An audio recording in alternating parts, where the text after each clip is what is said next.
Also, since we are starting, kindly open your camera with your mic off.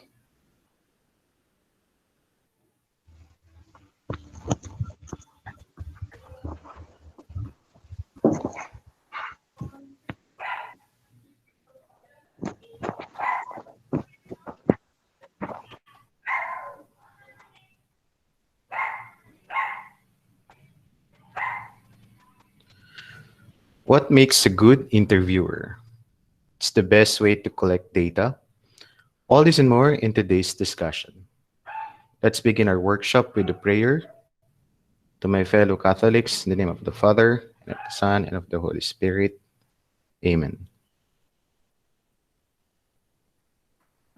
Lord God, we came before your very presence to glorify your holy name.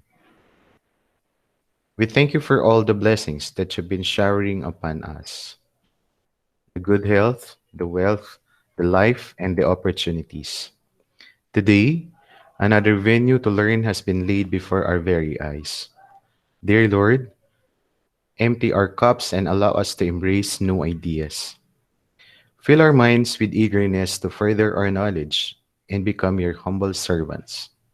Moreover, we appeal to your Midas touch to help those who are struggling to survive the wrath of this pandemic, that they may rise from the challenge of getting their lives back.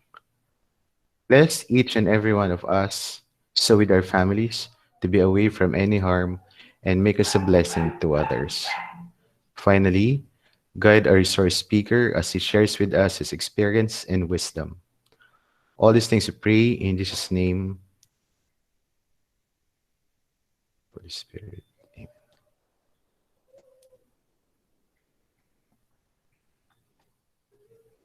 Friends, our Philippine national anthem.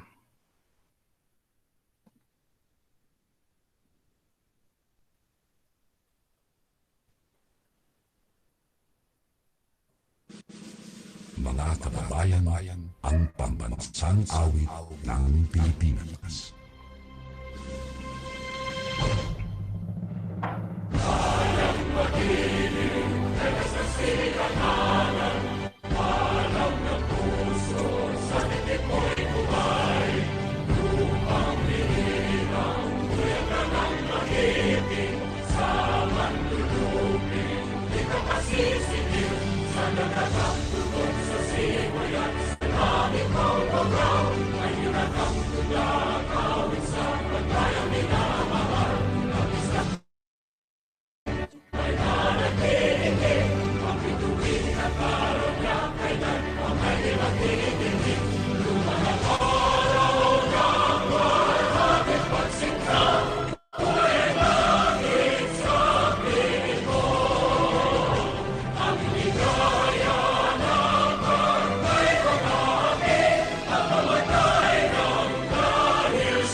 Seek and you shall find. These are the resounding words that reverberate to those who wanted to fine tune their craft most often. Like the inquisitive mind of a child, a researcher is always on the lookout of what is new and what recently develops. Good morning, everyone. Welcome to Powerhouse Scholastic Center. I'm Mark Paul Castro, and I'll be your host for today. First of all, we would like to thank you for signing up for today's event. For those who are new students today, Powerhouse Scholastic Center is an online platform dedicated to review sessions, certificate courses, and professional advancement trainings. It employs instructors, review specialists, and trainers who are adept in their fields of specialization. PSC, although holds courses online, still maintains an office in the heart of Quezon City, Philippines. With its determined founding partners, Powerhouse is committed to deliver quality instructions across the globe and the digital world. We have a big number today. Participants' background are diverse. most of whom are teachers, training officers, government employees, and graduate school students.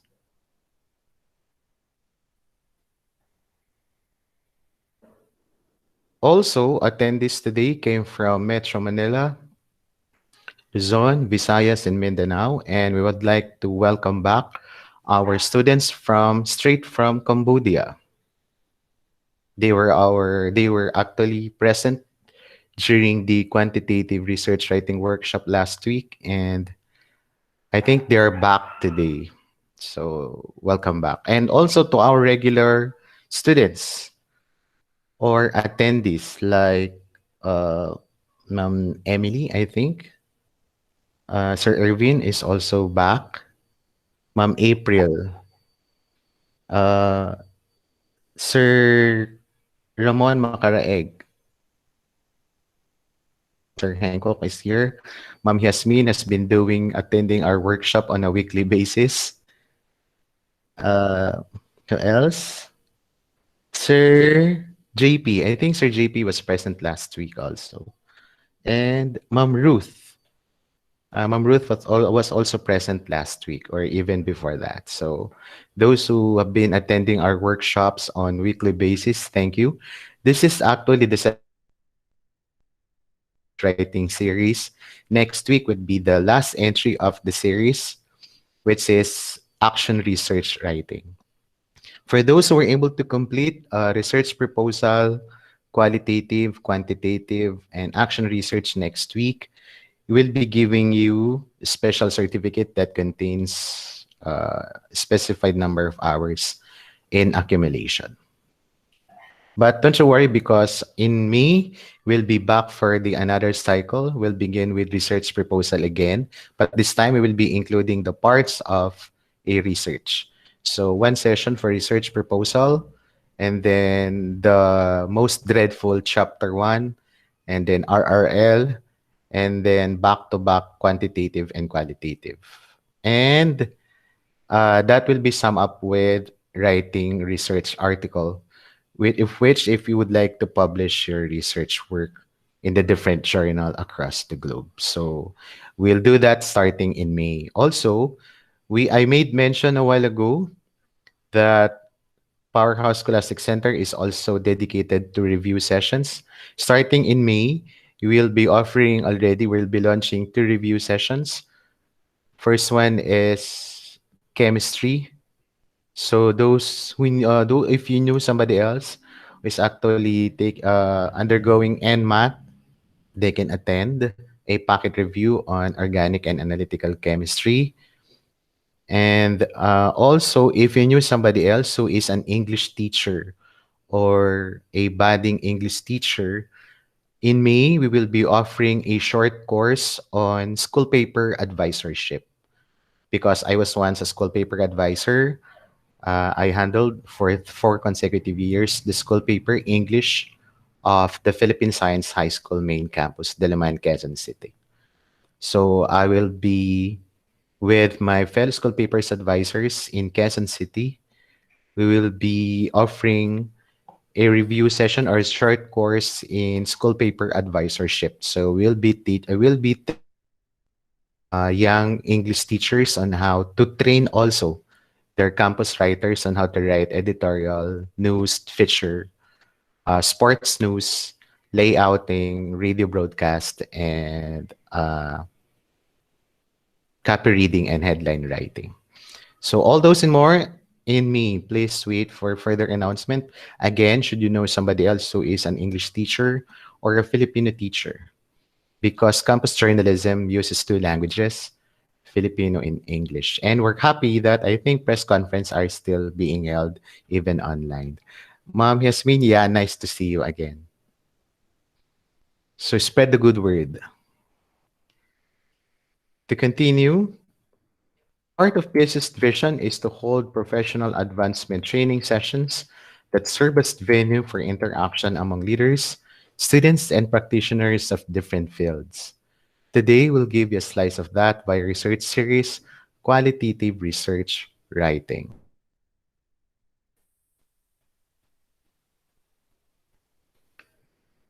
Without further ado, allow me to introduce our resource speaker for today.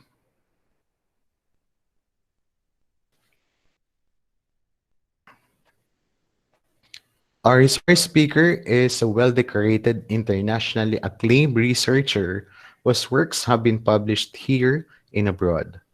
He is currently the Dean of the College of Arts and Sciences and the Research Director of Mary de Queen College, Commonwealth Avenue, Diliman, Quezon City. His excellent and relevant works made him chosen by the Asia Pacific Excellence Award as the most outstanding Filipino writer in 2017. He is our in-house research lecturer. Friends, meet our research speaker for today, Dr. Frederick Edward T. Fabella.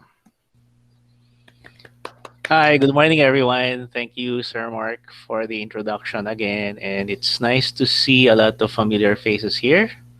Let me just say hello to everyone. Good morning, Sir Christian Quintas, Sir Irvin Lawrence. Good morning. Good morning, Sir Eddie Manzano. Yeah, good morning. Ma'am Emily, Morning, sir. Sir Gary Antonio, Sir Gerardo. I think Mr. Heng Hock is the one from Cambodia. Okay, so good morning to you. Good morning to you there in Cambodia. And good morning, Ma'am Yasmin, Sir JP, Ma'am Christine, Ma'am Lena Lynn. Morning. Good morning po. Miss Great. Good morning, sir. Good Okay, morning. yeah, that is a very interesting name. Good morning, Sir Ram, Ma'am Ruth. Morning. Good morning. And Ma'am Sandra Lynn and Sir Winfred. Okay, so let's look forward to a very productive morning, and we will try our best to cover as much as we can about qualitative research, no, during this morning only. No, we have only around 2+ hours to try to learn as much as we can from qualitative research. Okay, so let me just if I may, let me already share my PowerPoint slides. Okay, so wait a minute. All right. Okay, so let me know because we know we always have some internet issues, no connectivity issues, technology issues. So let me know if the slides suddenly stop moving or if you can't hear me anymore, so that no, we can fix whatever issues that arise. Okay, so I hope the screen is already shared. Can you see it already? Yes, sir. Okay. Okay, so let's begin. So we will be talking about qualitative research. Okay, so as Sir Mark has shared with you, the course outline for this morning will be the following. No? We will start with the nature and characteristics of qualitative research. So we will begin by understanding how different it is from quantitative, no? Because we are very much used to quantitative research, no?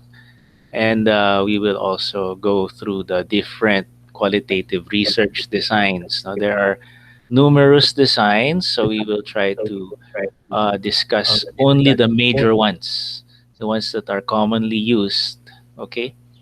And also how to collect data for these different research designs. And then because we all know that one of the research designs involves interviews, we will also try to find out how to become an effective interviewer. Sometimes that's where the problem arises, how to conduct the interview. Okay. Also, we will try to find out how to analyze qualitative research data once you've already gathered your data. And then we will look at all the steps once more, an overview of all the steps in conducting the qualitative research. At different points of this morning session, I will be asking you to think of your own. Now try to, as Sir Mark has pointed out, no, this should be somewhat like a workshop. So you will try to think of a topic, a topic that you can probably engage in qualitative research. Okay, so I'm not sure. I'm hearing an echo. Is that Sir Mark? Okay, so okay, so it's gone. Okay, all right. So let's begin. All right. So the nature of qualitative research. So this is just an introduction. All right. So qualitative research is concerned with developing explanations for social phenomena. So remember that qualitative research almost, well, it is always 100% about people. No? As opposed to quantitative research, because you can study non-human non-human subjects in quantitative, right? But in qualitative, it's always about people. It's always about experience, the social phenomena. All right. Aside from that, qualitative research helps us to understand the social world. Okay. It is concerned with social aspects of our world and seeks to answer questions. So these are some of the typical general questions that qualitative research attempts to answer, like why people behave the way they do. Sometimes you see people doing this or that, and you become curious why. Why do they do that?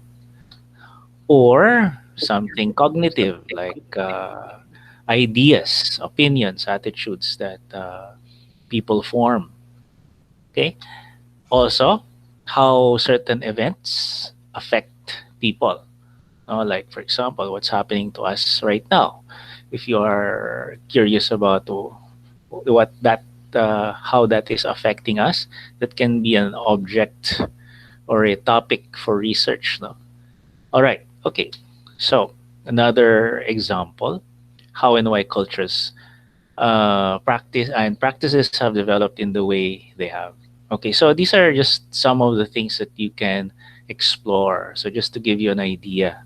So it's really very radical, radically different from quantitative research. All right. So you have to keep in mind that the strength of qualitative research is its ability to provide complex textual descriptions of how people experience a given research issue. Remember, experience is personal to you, to a person. But how do you communicate that experience to another person?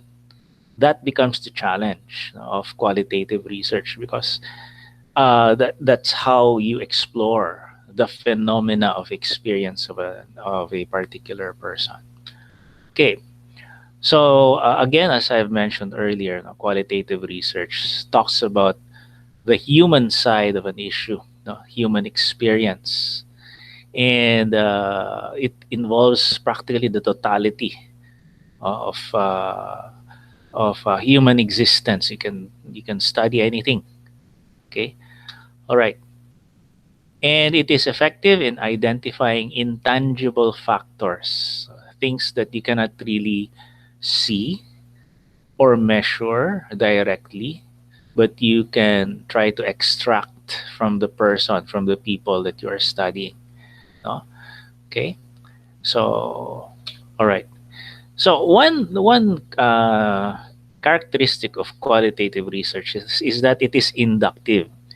The beauty of qualitative research is that it is from qualitative research that you come up with a theory about human behavior or human thinking. No? You gather data from people and then you come up with an idea as to why these people reacted in that way to a particular issue. No?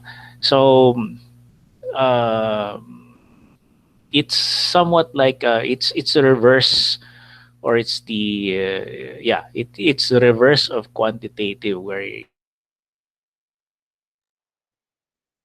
and then you try to prove the theory or try to test the theory how it works in a particular situation. But in qualitative research, uh, the opposite happens. You start with the experience, and then from the experience, you might be able to develop your own theory. All right. So since it is subjective, no, it is personal to the people experiencing that particular phenomenon. No? It involves also the personal views of the researcher because the researcher is very much involved in the process of data extraction. Okay, so as I was saying, no, data analysis here in qualitative research is very much influenced by the personal experiences and opinions of the researcher. Okay, so because of that, we will find out that there are certain limitations of qualitative research, no? Because the researcher is part of the research. That's why in some context, no, the people that the researcher is interviewing is also called the co-researcher, no? Because the researcher is also becomes part of the research because he's the one interpreting, and he's interpreting based on his experiences and opinions. Okay. All right. So you will find that out later. Na the researcher is inextricably tied to the research process in qualitative. All right. So of course, it is an interactive process. Now, try to imagine quantitative research. You can do quantitative research without even interacting with the respondent. No, just post a Google Forms survey. That's it. You don't even see, no, or you don't even know the name of the respondent unless you ask in the Google Forms, right? But in qualitative research, you have to be there. You have to see the person. Of course, nowadays you have to do it online. But if it was not the new normal, you would have to be there face to face with the person you're interviewing. All right. So again, as I have said, the researcher is an integral part of the data. That's why, for example, if you have the same topic and you give the same topic to two different qualitative researchers and they both attempt to investigate the same topic with the same respondents, no, they will probably come up with very different results. So it's really dependent on the researcher. That's why the researcher is an integral part of the research itself. Not like in quantitative research. Now if you have two researchers investigating the same phenomenon, no, you have the same topic and they use the same instruments, the same questionnaire, the results will be practically identical, assuming that there is no fault in the statistical analysis. No? That's why you will find out the limitations later of qualitative. Okay, so here we go now, the limitations. It is difficult to demonstrate scientific rigor. No, meaning, that the scientific method follows a step-by-step process, right? And the problem here is replication. It's difficult to replicate a qualitative research because you might have different results since it's really based on the researcher's interpretation. We will find out later how big a role the researcher plays here. Okay, it does not have preconceived finite set of issues to examine. If you look at a quantitative research example, you have there the statement of the problem, and the statement of the problem is very specific. You mention only particular aspects of what you are studying. You cannot study everything. But in qualitative research, you have to be open to everything. You might discover things that you did not expect to discover. That's why you want to do it, because you want to explore. Okay, so one of the strengths of qualitative research is that you are able to explore something. No? All right. So as I've been saying earlier, because the results of your qualitative research will be dependent on the researcher, it's difficult, or actually it's not objectively verifiable. No. That's why two researchers researching the same topic will most likely have different results. Okay, but that's okay. That's the nature of qualitative research. All right. Okay, so another limitation is that the reason why a lot of people hesitate to engage in qualitative research is because it is time consuming and sometimes it is costly. No, I don't know, um, if you have to, for example, you have to interview someone. You have to find time to do that. What if that person is not available? No, on the day that you want to interview that person, the person is available on the day that you are working. So what will happen? You'll have to go. You'll have to be absent from work. So it becomes costly in that sense. No? Okay. So uh, one of the biggest investments that you need to make in qualitative research is time. Okay, that's why a lot of people they invest a lot of time in qualitative research. Okay, so this requires, especially in data collection, in interview, in collecting data using interview, it requires skilled interviewers. That's why before you even try to do qualitative research, you must know a little bit about how to conduct an interview. You just don't come up with questions and ask the questions. Later, we will find out that even the questions matter. No? Can't just ask anything. Okay, so that's why it's part of the course this morning: how to conduct an effective interview or how to be an effective interviewer. Okay, it also requires labor-intensive analysis. No? That's where the time-consuming process is actually more intense. All right. Okay.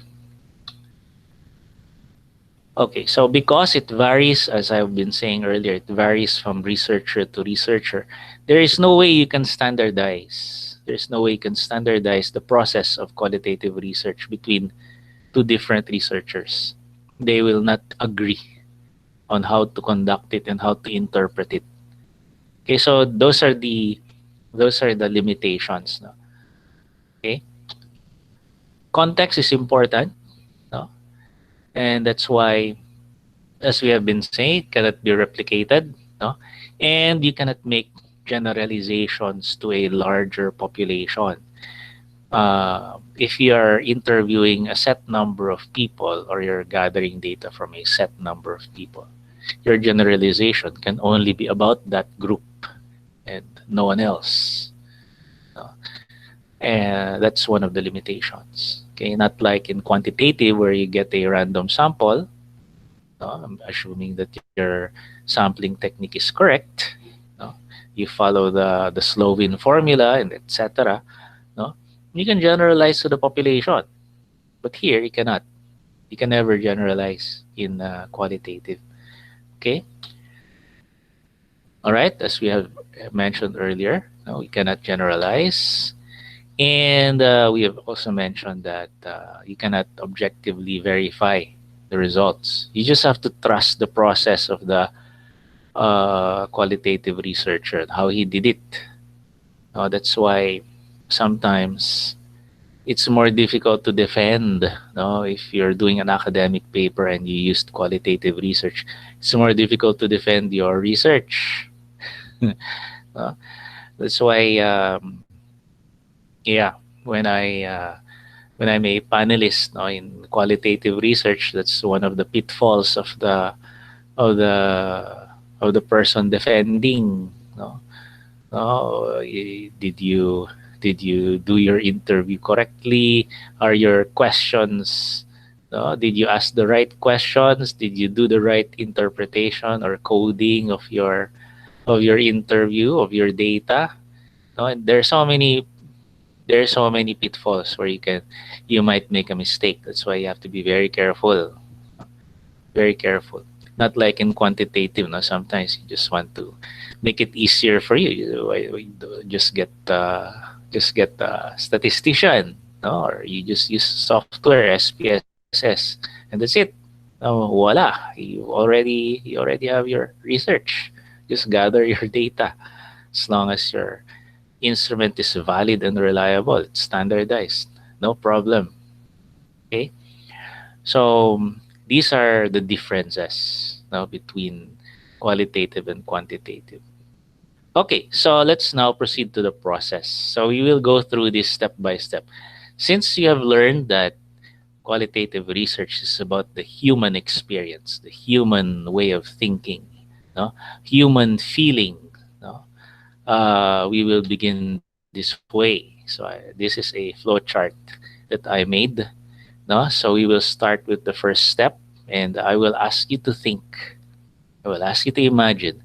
No, don't be too worried about what you're going to imagine, no, because this is not graded. Okay, so it's just for you to engage yourself, no, make it more active instead of passive. All right. Okay, so what topic do you wish to study? So think about a topic, anything around you.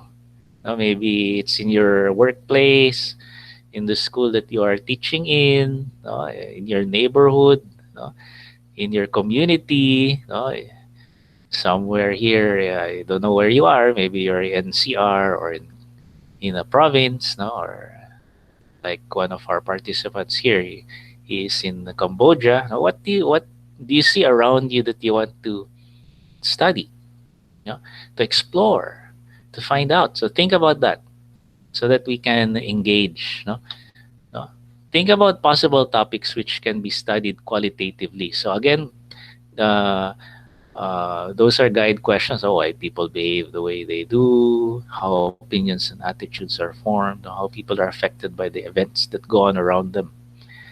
No, because of this pandemic, this situation, although sad and unfortunate, is rich, very rich in research possibilities. No? Very rich in research possibilities. Okay.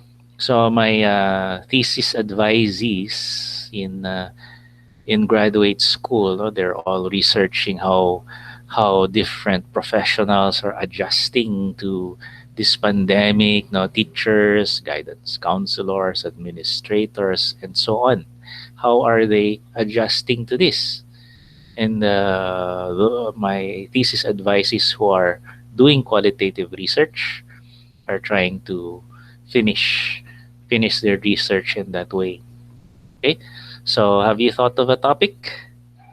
All right, think of a topic, any topic. Don't have to. You're not going to do it as a thesis. Just think of a very simple topic, so that we can apply what we have learned. Think of a very simple topic which is not quantitative, which is qualitative. No, the quality of the human experience. Okay. So, have you thought of a topic? If you have, maybe you can write it in the chat box, so that we can uh, try to see how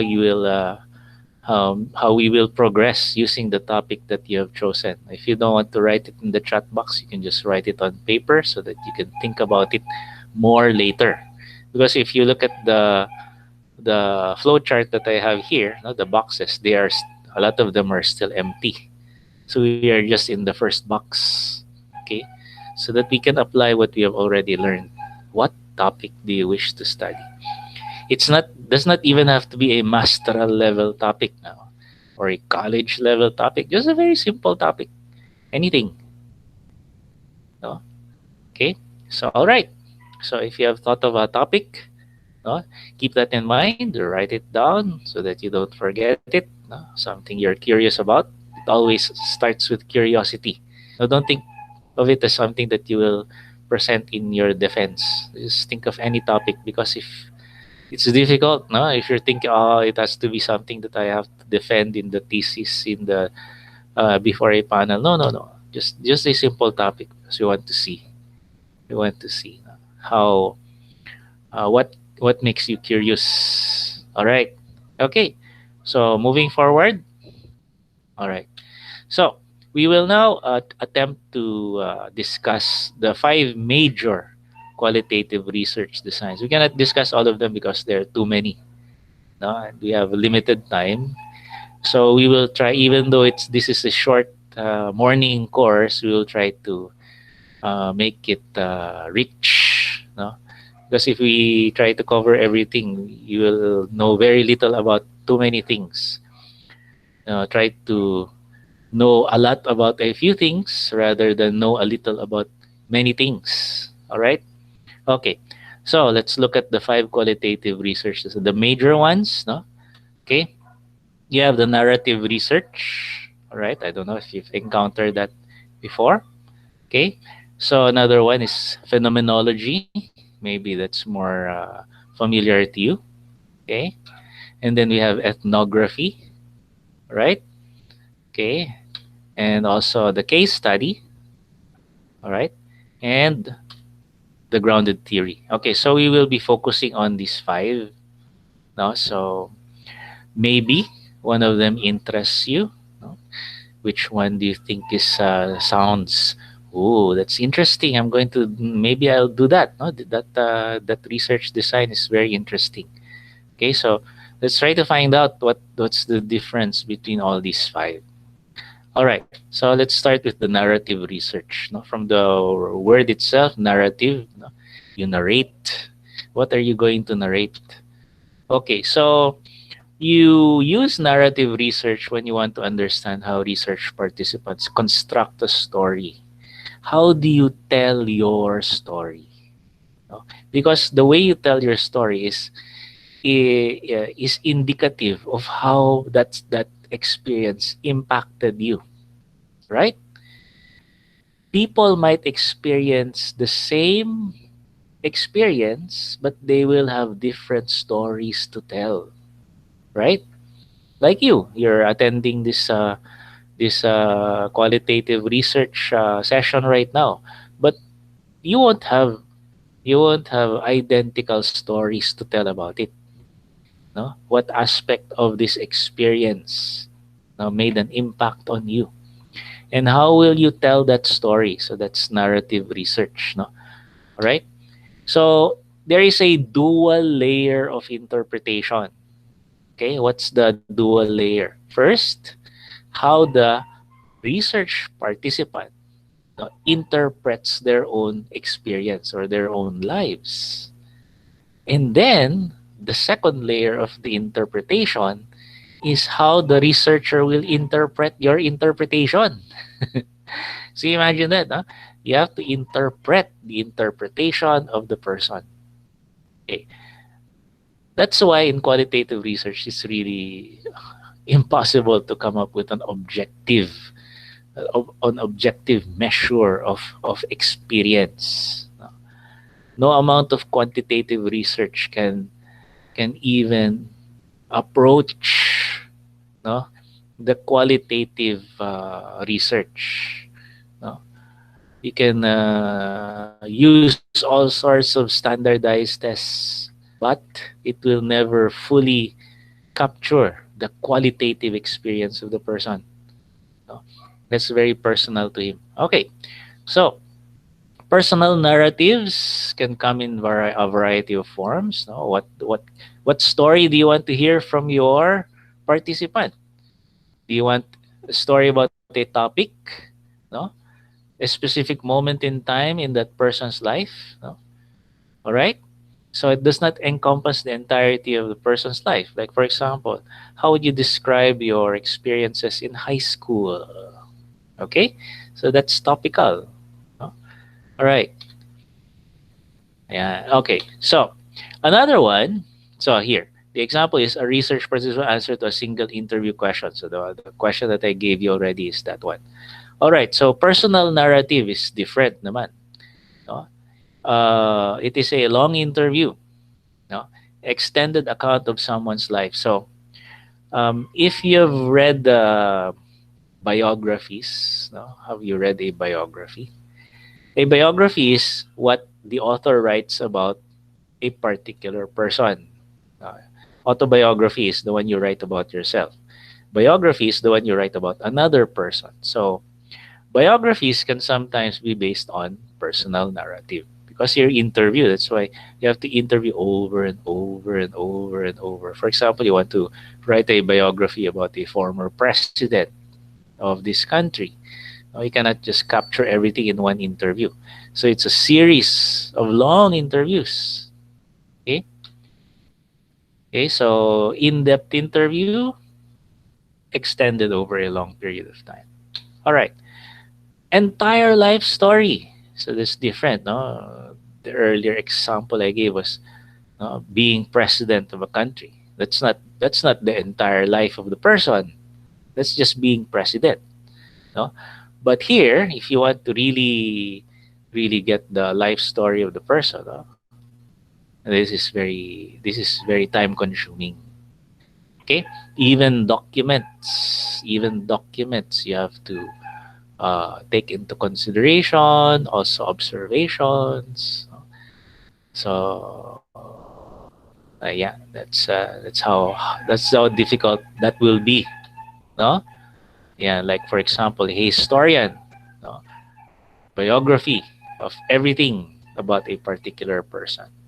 Okay, so let's look at an example of a narrative research in other countries or in other institutions. Remember, these names change. That's why it's sometimes confusing, no? Why do they call it like this? It's like that, no?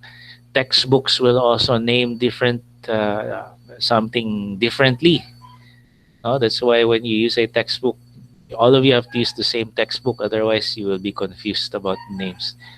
In other countries, they call narrative research a narrative inquiry. Okay, so don't be confused. No, it's the same thing. We just call it narrative research here.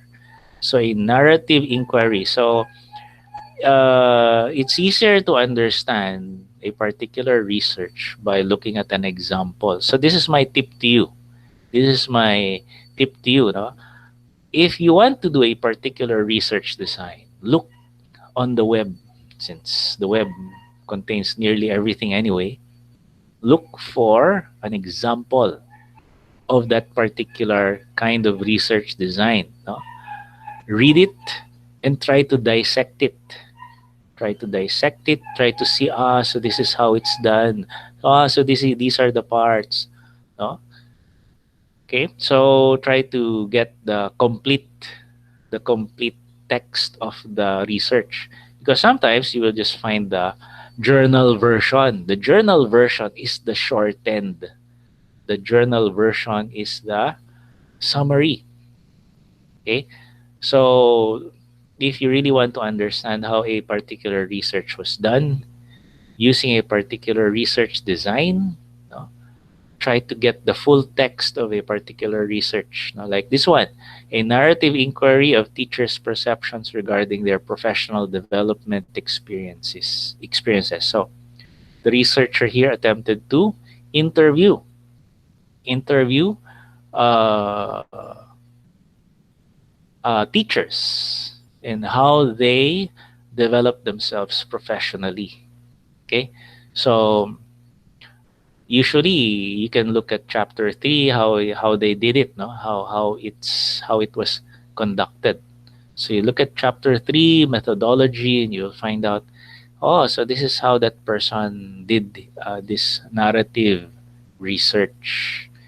So these are the tips, no, that I can give you, because we really cannot cover everything no, in one morning, no. In fact, if when I teach this is an entire semester, and even then, no, it's just an overview of all these different kinds of research designs. No? So that's the best advice that I can give. No? If you want to do a particular research design, try to look for an example on the web. Okay, and try to read chapter 3 because it involves methodology. All right. Okay. So that's an example of a narrative research. All right. So let's now proceed to phenomenology. Okay. So phenomenology, from the root word phenomenon. Okay. So what does it entail? Okay. So the goal is to identify the essence of human experience. That's why it's called phenomenology, the phenomenon as described by the participants. Sometimes you get curious. So what's the difference between narrative and phenomenology? The difference lies in the process. No? It all deals with human experience, but it's the process of data extraction and data analysis that makes one different from the other. Okay, so you might become confused. No, it looks the same as narrative research. No, it's not. It's very different. No? Because again, as I've said earlier, narrative research is two layers. No? The participant tells his or her story in the way he or she interprets his experience, and then you interpret the interpretation. Okay, all right. So there are steps like analyzing significant statements, generation of meaning units, no, and generation of essence description.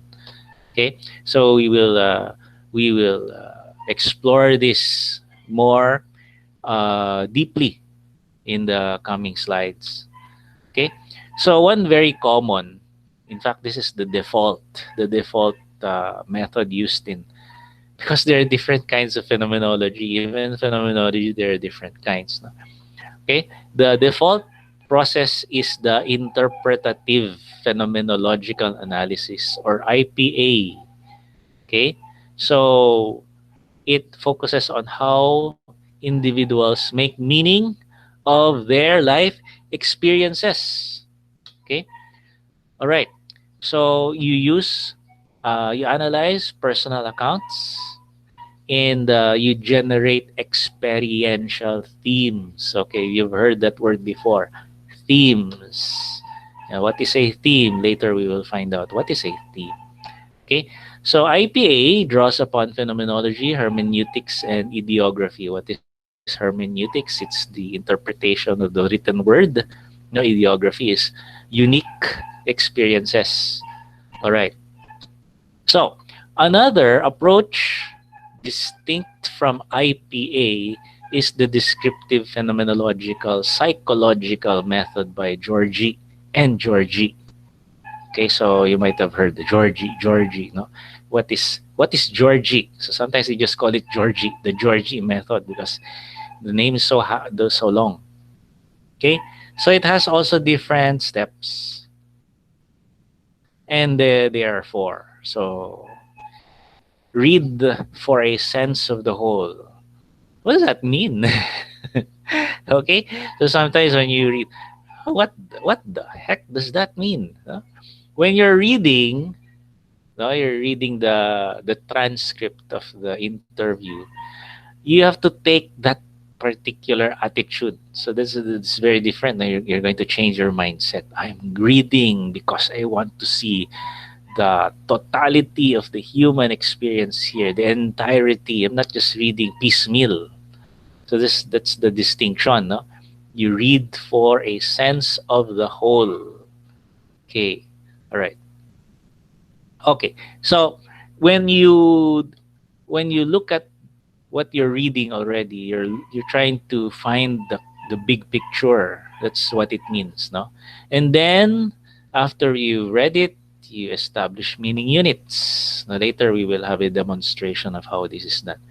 And then you transform the meaning units into psychologically sensitive expressions. Wow, what is that?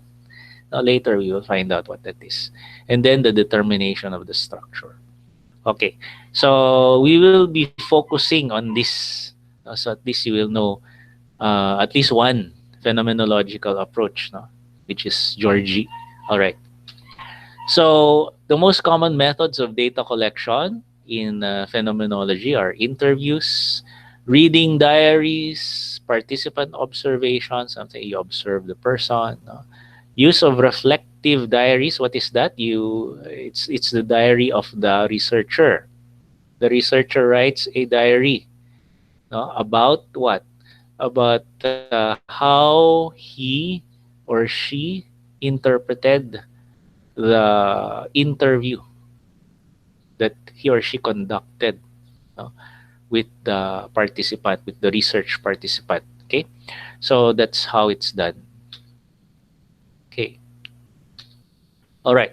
So an example of phenomenology, so I want you to look at this. No, this is another example. That's why I'm trying to teach you a technique. No, if you want to learn more about how a particular research design is executed, what you do is you look for an example on the web. You look for an example on the web, and like this one, a phenomenological study of the experiences of helping professionals with learning disabilities. Okay, so what does that mean? It means the researcher tried to interview. Who did he interview? Professionals with learning disabilities. Okay, so people who are working but they have learning disabilities, like we used to call it, no, well, today it's called intellectual disability. Okay, so maybe there are other kinds of learning disabilities, no? Okay, so again, you try to look at chapter 3 of a particular research, and then you will find out how was it done, what was the method used, no? Okay, so that's how it's done. So you can see how a particular researcher executed a phenomenological design. Okay, so this is one of the tips. All right. Okay, so let's try to look now at ethnography. No, so what comes to mind when you hear the word ethnography? It has something to do with ethnic. Ethnic. Okay, so ethnography is about studying a particular cultural group. What do you mean by intact? They're together. They're together. They're living together right now. You know, they are interacting right now because you can identify a group of people, but they're not together, right? For example, you identify a particular province, and then you say, I want to study members of that particular province. But the ones that you are interviewing are living in different countries. So that's not ethnography. Okay, so it has to be intact. It has to be in their natural setting, and it has to be for a prolonged period of time. So again, that's why qualitative research is very time consuming. No, if you choose ethnography, no, if you choose ethnography, you will probably be using observation and interview. Okay, so you have to analyze within a specific frame. No, you have guide. You have a guide for what you want to see, what you want to observe, and what you want to ask when you interview them. Okay? So there are 4 types of data collection used in ethnographic research. So what are they? So you can use participant or non-participant observation. No? When you are a participant, you actually live with them. No? Non-participant, you are an outside observer. You're just there in the outer fringes. You don't do what they're doing. Participant means you do everything that they are doing. You use semi-structured interviews, no? Or you use unstructured interviews, or you use materials that that particular group or culture has produced. Okay, all right, or books or reports. All right, so again, let's try to understand ethnography using an example. Okay, this is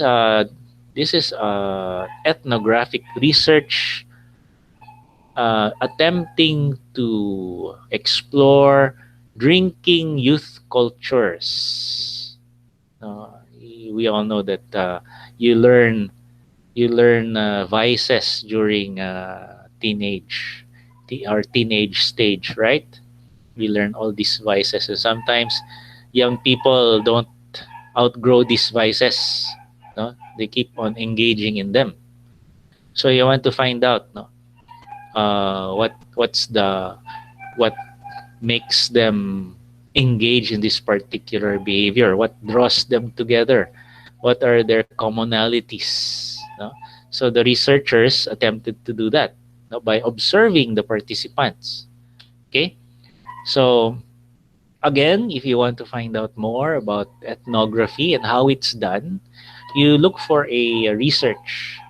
You look for a particular research using that research design, and then you will see there the methodology, and you'll find out, oh, how did the researcher do it, because that will give you a lot that will give you an idea of how you will do your own if you want to do ethnographic research.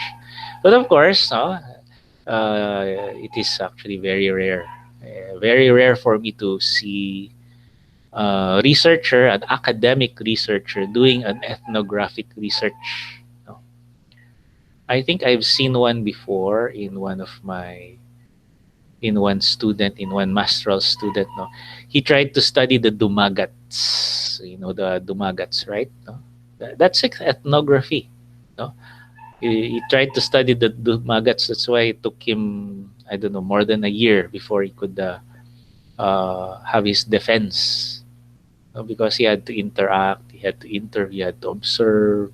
No, so that's ethnographic.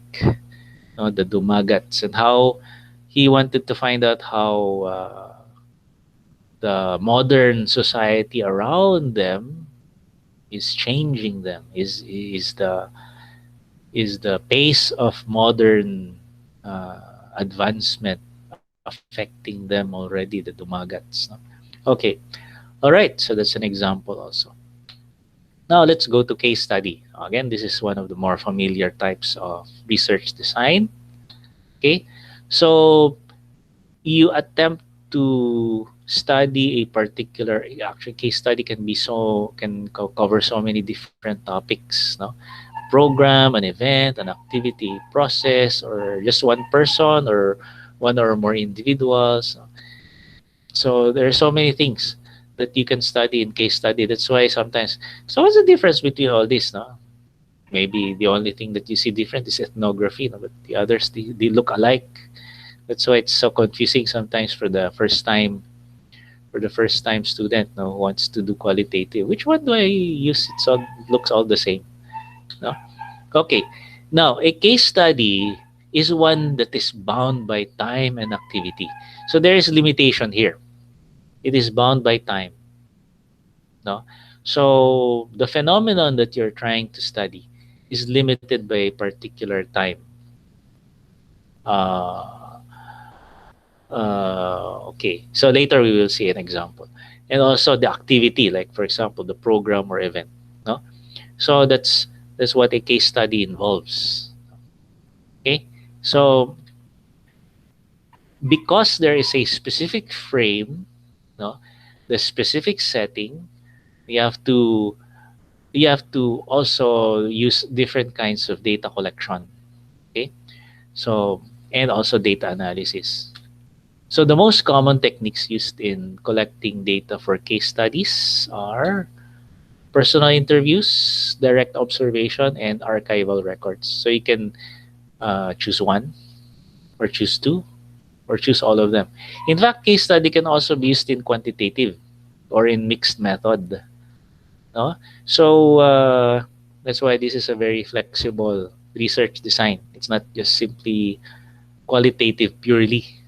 No? So you might even be more confused na. No? So I can use it for quantitative. Yes, you can also. No, you can also use it for mixed method, for triangulation of data. No? So case study. All right. So let's look at an example of a case study. Managing school behavior, a qualitative case study. Okay. So what comes to mind when you hear this word, managing school behavior? No? It's about a teacher using what? Classroom management, classroom management methods. No? And the researcher probably used, no, different data gathering techniques in order to answer uh, his or her question about how teachers manage school behavior. Okay, so it is time bound. Why? Because it only happens in the classroom. It's, for example, in this case, the teacher might have been using classroom management within a particular semester or year, or for a particular section, or for a particular grade level. It becomes a case study when you limit the phenomenon. Either you limit it with time or you limit it with the the activity. So those are two possible limitations: time or the activity.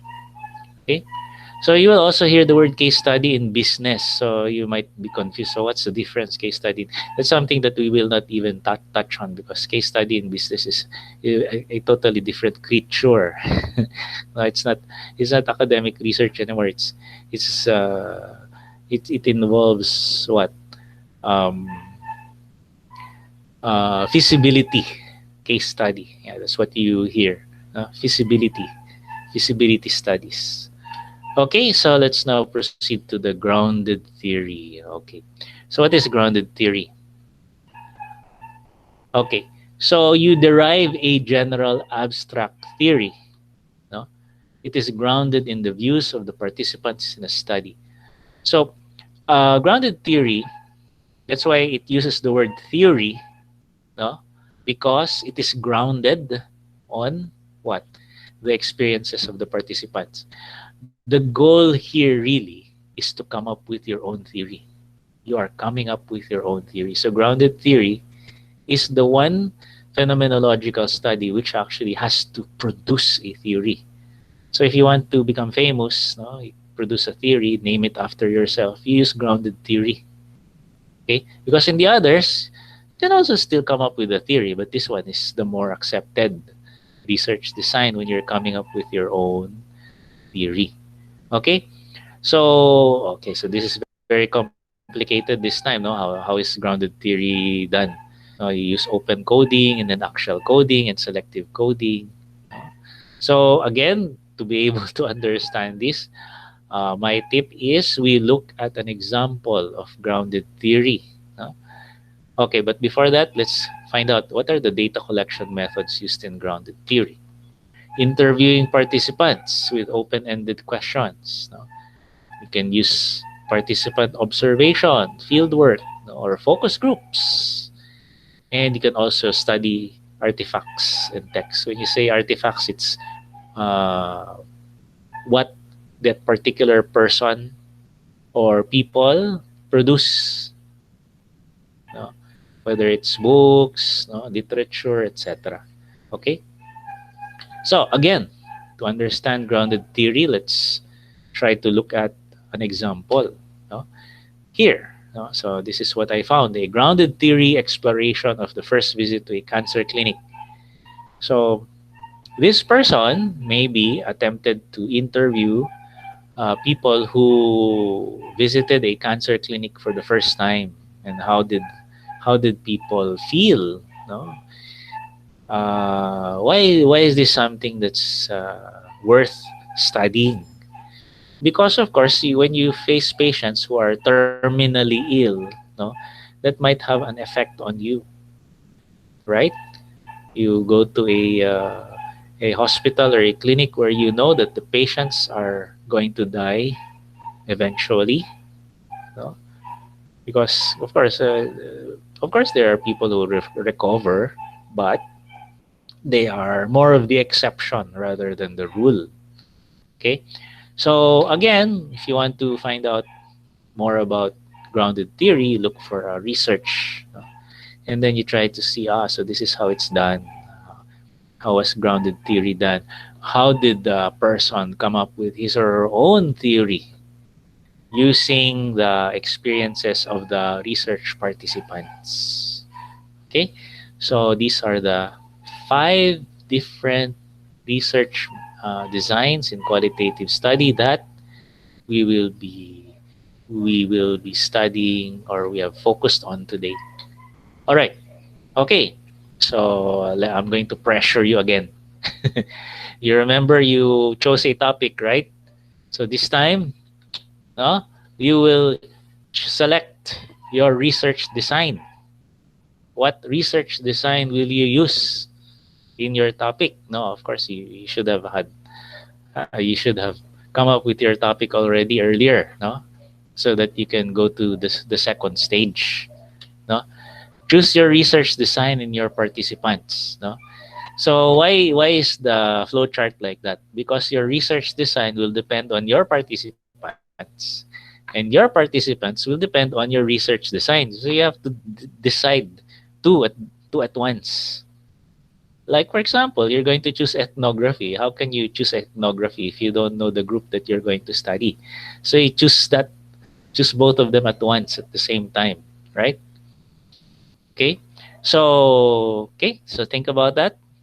What research design would you like to employ? What do you think is doable for you? And who will be your research participants? Of course, that's sometimes the more difficult. That's the more difficult step.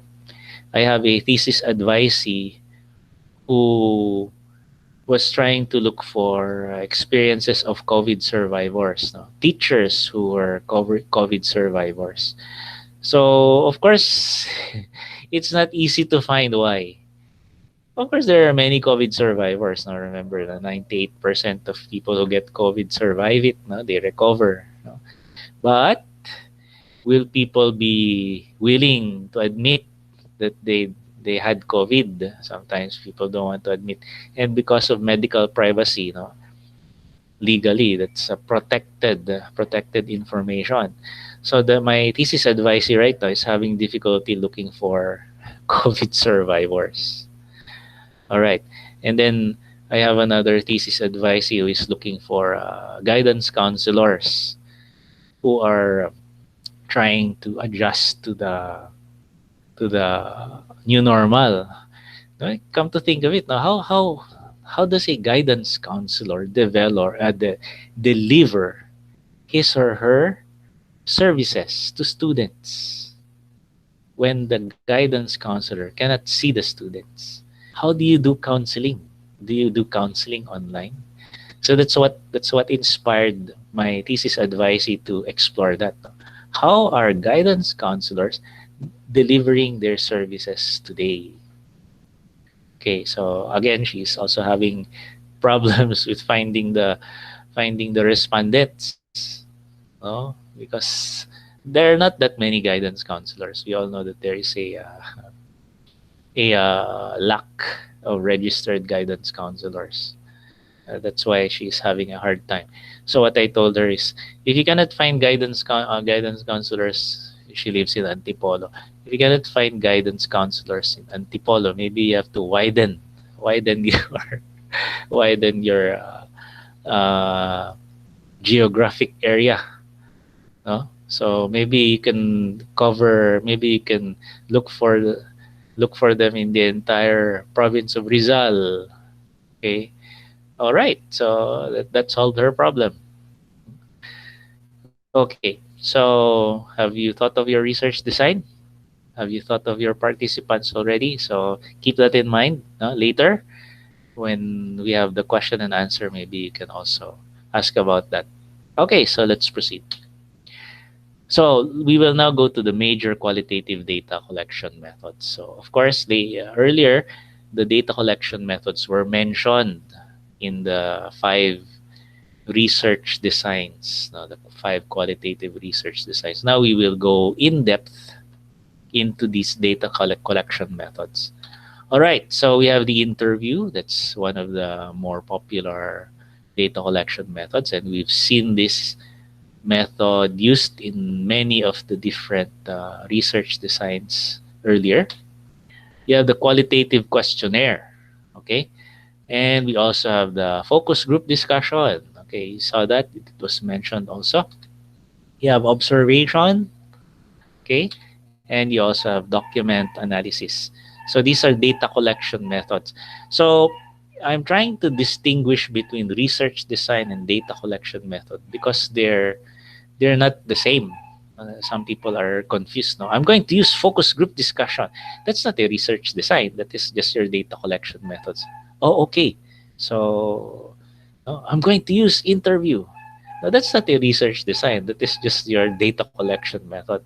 So that's why we're clarifying. No, what's the difference between research design and data collection method? Because that's the first confusion that happens all the time. Okay, so let's proceed to interview. Okay, so it is one of the most widely used and trusted, very familiar. Okay, you either do it face to face, but right now because of the pandemic, you have to do it online. No, Okay, so there are limitations there. Why? Because of course the person you want to interview has to have a computer or a gadget, has to have Wi-Fi or connectivity. That becomes a problem. For example, the some of my students who are trying to do qualitative study, they wanted to interview how they wanted to find out how the pandemic affected street vendors. Street vendors, you know, street vendors, right? People who sell fishball, kwek kwek, and isaw. Okay, and how do you? So okay, so how will you interview them? And what if they don't have a smartphone? What if they don't have Wi-Fi? So how will you interview them? You cannot interview them face to face.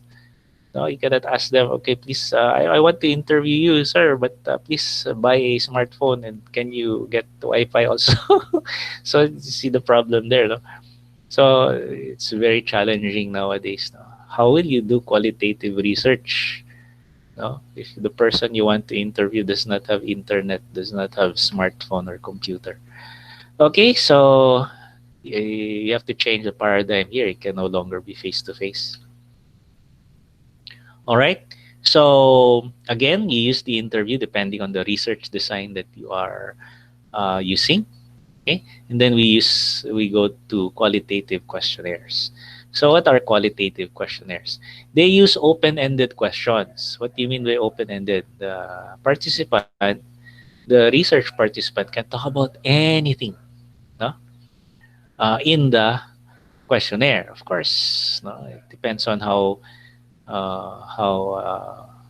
motivated that person is to write everything. Sometimes, no, it's difficult to put in words in writing what you want to say. It's easier to say it rather than to write it, right? Okay.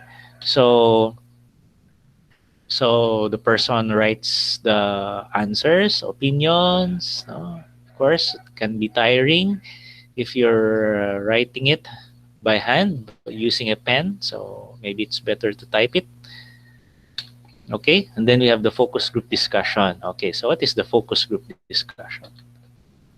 Participants of focus groups discussions are selected based on the topic. So again, no, what is your topic? No, what is your topic? And we will look for participants who will be used in your focus group discussion. So, for example, um, you want to study the experience of college students who are recovering from drug addiction. So, how do you do that? So, you look for college students who are now recovering, no, who have somehow stopped their addiction, and what you do is you gather them, no, and you gather them and you ask them questions, and you ask them one by one to answer the questions together all at the same time, no. So you give them they take turns answering the questions, no? And then there can be interaction. There can be interaction between their answers. They can agree or disagree. No, just like any group discussion, no? People can agree or disagree. Oh, in my case, I this is what I experienced. No? Oh, but in my case, this is how I experienced it. This is these were my challenges, etc. So you see there that they, by getting people together with common experiences, you might get a more coherent a more coherent picture because you have them all together at the same time. A more coherent picture, no? Because what one participant shares might trigger, no, an idea by another participant, and that will make it richer, no? Because yeah, right, I agree with you. What if I also had a problem with my family when I had a drug problem, etc. So because that person forgot to mention that, no, another he was reminded about it by another person you are interviewing in the focus group. So that's the advantage there. The advantage of the focus group discussion. Okay, but the challenge there is to get them all together, find a common time, and I'm not sure how effective focus group discussion can be in online. No, because like us here, can we become a focus group discussion? No, can we? Can we? It will it be more as effective as face-to-face focus group discussion? No, I have not yet encountered anyone who has done focus group discussion online. So it's very, so that will be something novel. Okay, so let's now go to observation. So there are different kinds of observation. No, yeah, you can look at the behavior of people. Okay, and you can also take notes. No, you can use videos. You can take photographs. You can record audio, do audio recordings. No, okay, you can look at the things that people use, no, if you're doing observation. All right, so there are different types of observational methods. You have the controlled observe. What do you mean by controlled? You get the people you're observing and place them in an artificial environment, no. Let me give you an example. You want to observe how a family interacts, so you invite the family, no, you invite the family to the school, for example. Then you place them in a room. Then you see how they interact with each other. Do they talk? Do they ignore one another? Do they fight? No? That's controlled observation because you're controlling the extraneous variables. No? It's like putting them in a laboratory and observing them. Okay. Naturalistic observation is you go to the house of the family and you observe them there. You go there to the home. Participant observation, no, is you actually participate, no, you interact with them, you do what they do, no, you eat with them, you watch TV with them, no, that's participant. And then you can also classify observation as overt or disclosed and covert or undisclosed, no. When you say overt, they know that you're an observer. You declare, "Hi, I will just be observing you." But the problem with that is there is an effect. Now, when we are being observed, we modify our behavior. So sometimes the observer can use covert. No, you you don't admit that you are an observer. You don't admit it. No? I'm not sure if you've heard about this. No, it's seminarians. No, seminarians before they become priests, they do this. They are allowed to go outside and they pretend that they are not seminarians. Of course, the only person that knows that they are seminarians is the boss. They apply for a job. They apply for a job at a company. They are allowed by the seminary to go there, apply for a job. They work for I think 3 months or 6 months for that company, but no one in that company will know that that person is a seminarian. Only the boss. No? So that person, the seminarian, will pretend that he's not a seminarian. Why do they do that? Because they want to give the seminarian the last chance to escape. No? Do you want the world outside, or do you really want to become a priest? No, this is the world outside. This is life outside the seminary. No? Of course, they want priests who are committed, no, who will not be swayed by the allure of a salary and the maybe attraction to the opposite sex and all that. No? So they want to be sure that the person who will become a priest, no, will not choose something he has never experienced before. So the seminarian is allowed to experience that. Anyway, so that's, although the seminary is not really observing, it's an example of covert. All right. So let's now consider document analysis. Of course, this speaks for itself. Now you analyze documents. What are the documents? Documents that were produced by the person or people that you are studying. All right, so let's go back to the process. Okay, so now you will choose your data collection method. What data collection method will you use? in the topic that you have chosen. Okay, will it be interview, observation, no, focus group discussion, etc.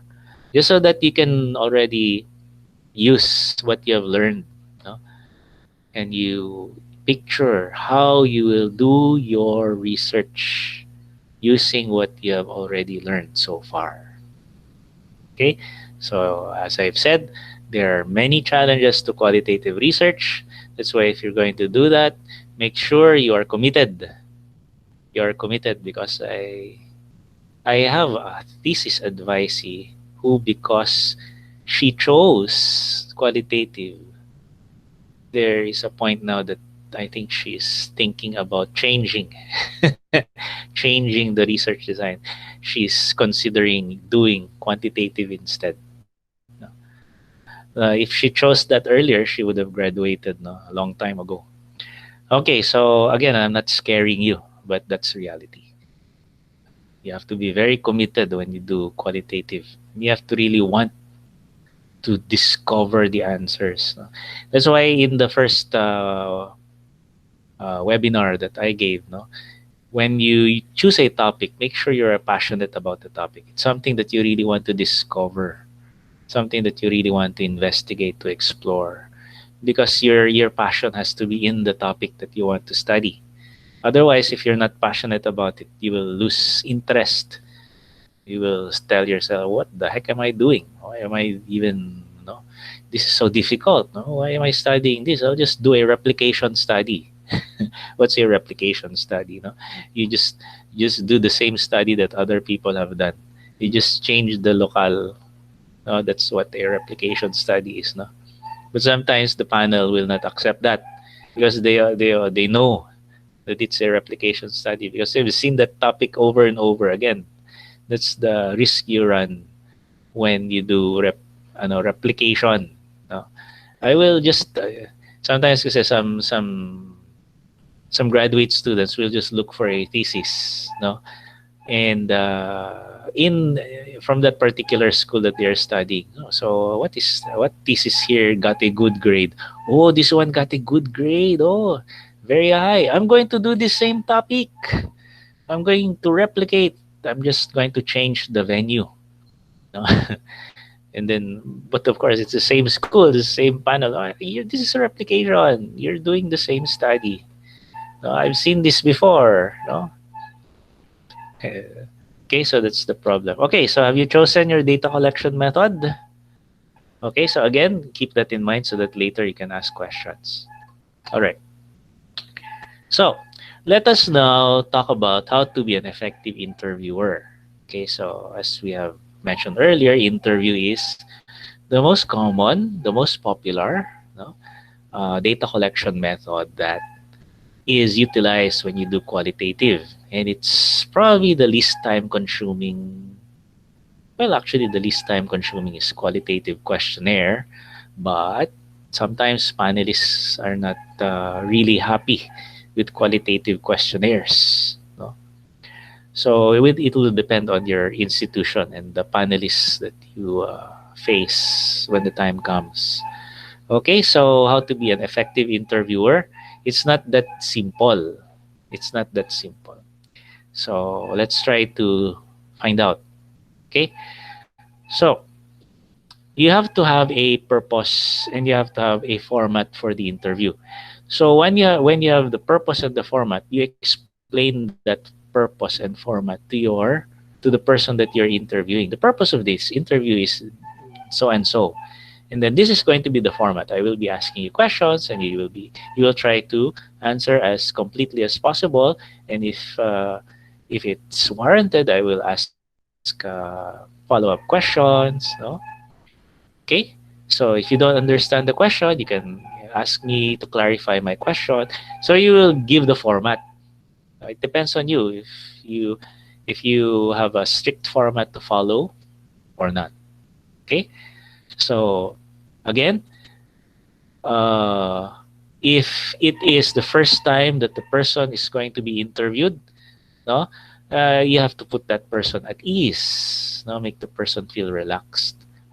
Same time, no, you set ground rules also. So again, it's case to case basis. It's up to you how you're going to do your interview. But the important thing is you explain to the interviewee, to the person you're interviewing, the purpose, the format. If you have rules, the person is entitled to know these rules. Of course, you have to assure your participant that this is anonymous and that this is going to be used for research purposes only, no? Because a person that you're going to ask will be sharing very personal experiences. And of course, there is this hesitation to share, no? A person might be hesitant to share his or her personal experience. You have to give loads of reassurances. This is just for research. No, this will be anonymous. No, this is not going to be used for gossip and all that. Okay, so all right. Okay, so you have to also clarify the role. What is your role and what is the role of the person you're interviewing? No, okay. So so the participant. So it's interesting that the it will you will be reversing roles. No, the participant is the expert. The one you are interviewing is the expert because that's the person whose experiences you want to find out, and the interviewer is the student. So pretend I'm a student and you're trying to teach me your experiences.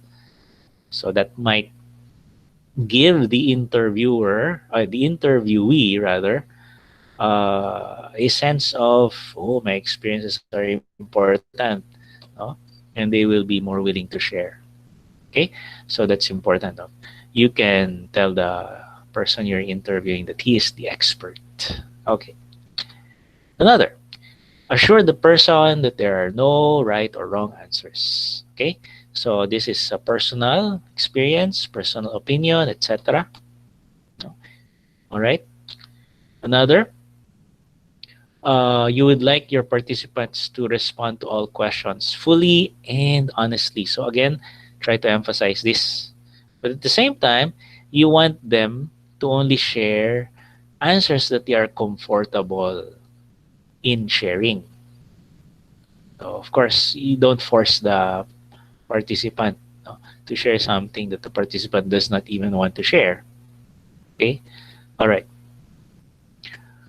So you have to also work within time constraints. Now, of course, remember that the person that you're interviewing is also has his own or his or her own life. Time is precious for everyone. So ask the person if that person has a time constraint. Of course, let the person choose when he or she is available. Okay. And you yourself, yeah, also have to follow a time constraint as well. So you have to be time conscious when you're doing the interview. All right.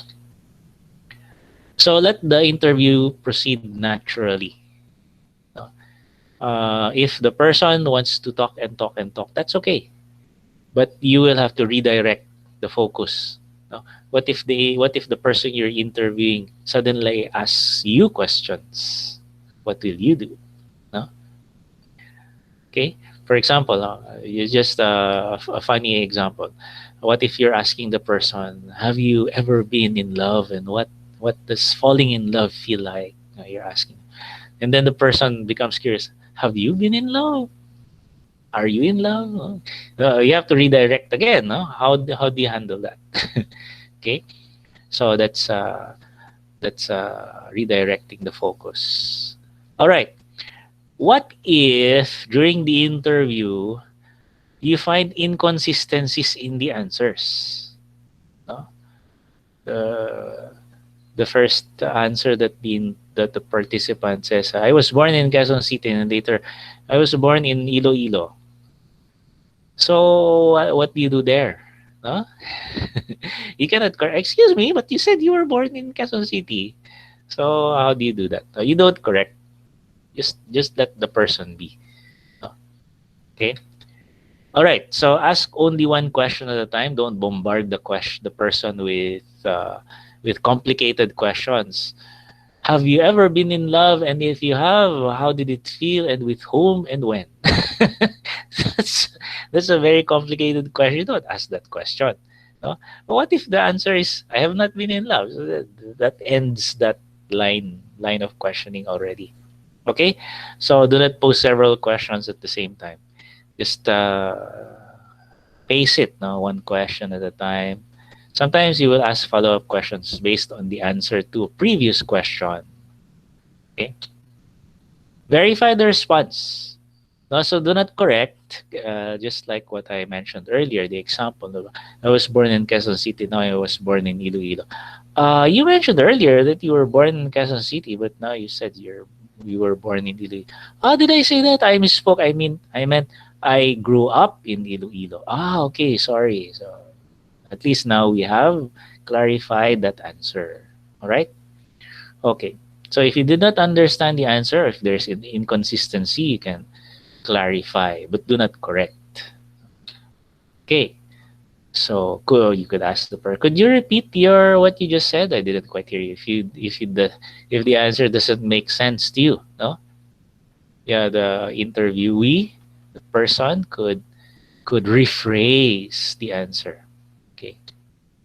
Open-ended questions, so there are no limits. So give the person all the time and chance to say what that person wants to say. No, don't hurry the person because you have 10 other questions to ask. No, if you're hurrying the person, it's too long. I don't want to transcribe too many answers. Sometimes there are interviewers. I've had students who are like that. No, I saw the transcript. Why is your transcript this short? Uh, and then I discovered that the student was actually just emailed the questions. Oh my, you will not pass the panel defense. You did not even do the interview. Okay. All right. So, for example, this question, please describe your experience during the pandemic. All right. So, let's proceed. This is one thing that we have to avoid doing, no? Asking leading questions. We never ask leading questions. There was one masteral student who underwent a defense, and I vehemently objected to the questions that that person asked because no, the questions were all leading. Okay, I'll give you an example of a leading question. The leading question is this: how much do you love your wife or your husband? That is a leading question because it assumes that you love your wife or your husband. You cannot ask that in phenomenology. What you do is this: describe your relationship with your wife or your husband. That is a neutral question. That's how you ask. No? Because if you lead the question, how much do you love your wife or your husband? There, the person, you have limited the person's ability to answer. No? The answer will always be in the spectrum of love. But if you just say, describe your relationship with your spouse, no? It can be anything. No? The person is free to say, we are having problems right now. I don't know if we will last. Right? So you do not ask leading questions. So leading questions are a no-no when you do qualitative research because you're already biasing, no, the results. Okay. So ask neutral questions free of preconceptions. I had another masteral advisee, and she showed me the questions that she was going to ask. What challenges have you faced during the pandemic? That is also a leading question. Why? Because you're assuming that the person has challenges. Right? What if the person has no challenges? What if the person is enjoying, no, working from home? No? I have no challenges. I love it. I don't have to do the laundry. I don't have to commute. I I don't have to spend money for lunch or money for transportation. I'm enjoying my life here. Why? What do you mean by challenges? I don't have any challenges. See, you're asking a biased question. So just ask. Please describe no your life now during the pandemic, and then the person is free to answer anything. You ask neutral questions. Okay, because you're asking with the assumption that the person has challenges because you have challenges. You're actually projecting your feelings into the person that you are interviewing, and that's something that you have to avoid. Assuming that the person has the same experiences as you. That's why you only ask neutral questions. Okay, follow-up questions or sub-questions. So this becomes the art. How do you know when to ask follow-up questions? Let's say, for example, I ask you this question. You ask the participant this question. Um, Please describe your experiences during this pandemic. And then the person says, "Oh, it's very difficult." That's it. That's the only answer. What do you do next? You have to ask follow-up questions, no? Because you will not find themes when you do that. No? So you have to ask follow-up questions there. Okay. So examples, no, we call them probing questions. So what are probing questions? So you have to be aware of the situation when you will use probing questions. Like for example, what do you mean when you say it's difficult? Because the person said, it's difficult. What do you mean when you say it's difficult? That's the time when the person is able to expound. The person is able to explain clearly what difficult means. No? What do you think? No? How did this happen? No? For example, the person said something that happened. No? How? These are probing questions. How did you feel about that? No? What happened then? Can you tell me more? Okay. Oh, can you please elaborate? Yeah. If you're not satisfied with the answer that the research participant gave you, no, you ask probing questions. Because if the answers are too short, because the person is just in a hurry to get this interview over with, no, the person will just give short answers, but that will not help you. No, that interview is a fail if you did not get the answers that you wanted to get. No, the depth and breadth of the answers that you require. Okay, I'm not sure I understand. So this time you get the clarification. Would you explain that to me? No, how did you handle that situation where you, for example, you got sick or you lost your job, no? Because the person mentioned that. No? So pay close attention. Pay close attention to the answers so that you know when to ask probing questions. No? You just don't wait for the person to stop answering and then proceed to the next question. Okay. All right. So how did that affect you? Can you give me an example of what you mean when life is now difficult for you? Okay, so something like that. Okay. So those are that's how you become an effective interviewer. You need to also ask probing questions. All right. Analysis of qualitative data. So this will depend on the research design. No. So when you are in the stage of already analyzing your data, no, your data has to be organized. Make sure it's organized. No, your interview, your all your documents, etc. No, make sure that you make the data anonymous. It's better that after you do the interview, you do not write the name of the person you interviewed in the transcript. You just identifies him as letter A or number one. No? Okay, because you're now going to analyze the transcript. All right. So anonymization is important. No? Okay. Why? Because you have to be very careful. Someone else might read the transcript and the name of research participant is there, the person you interviewed, and you lost the transcript, but the person's name is there, no, and there are sensitive information there. So you might get into legal trouble if you allow someone else to read. So these are, no, these are some of the nuances of interviews. Transcribing. Okay, so transcription.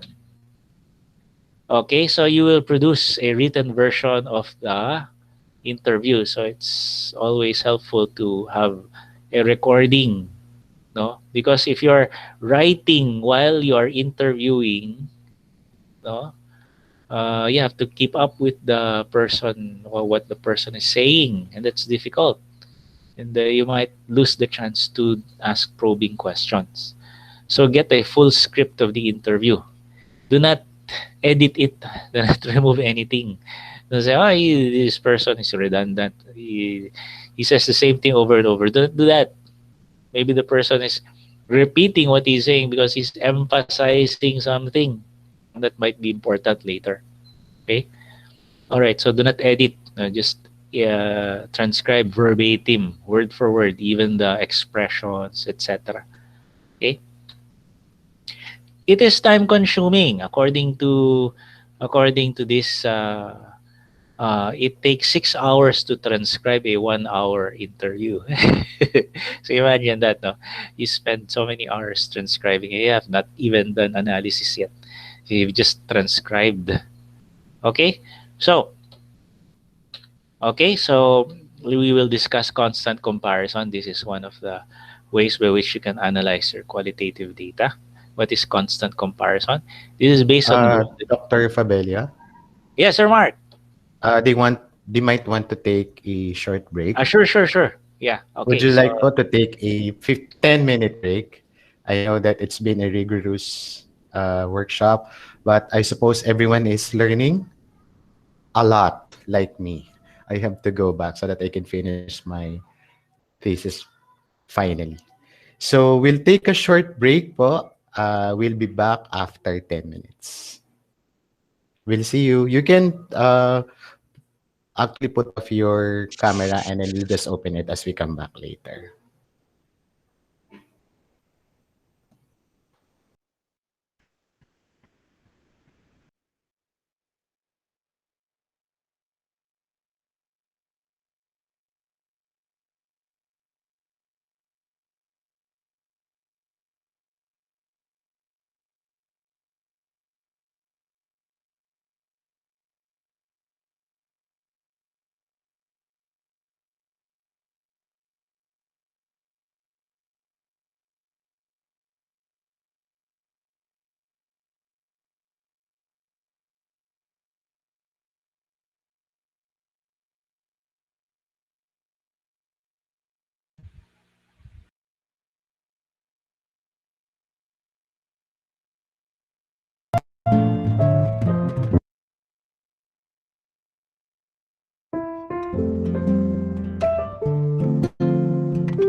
Shall we resume, everyone?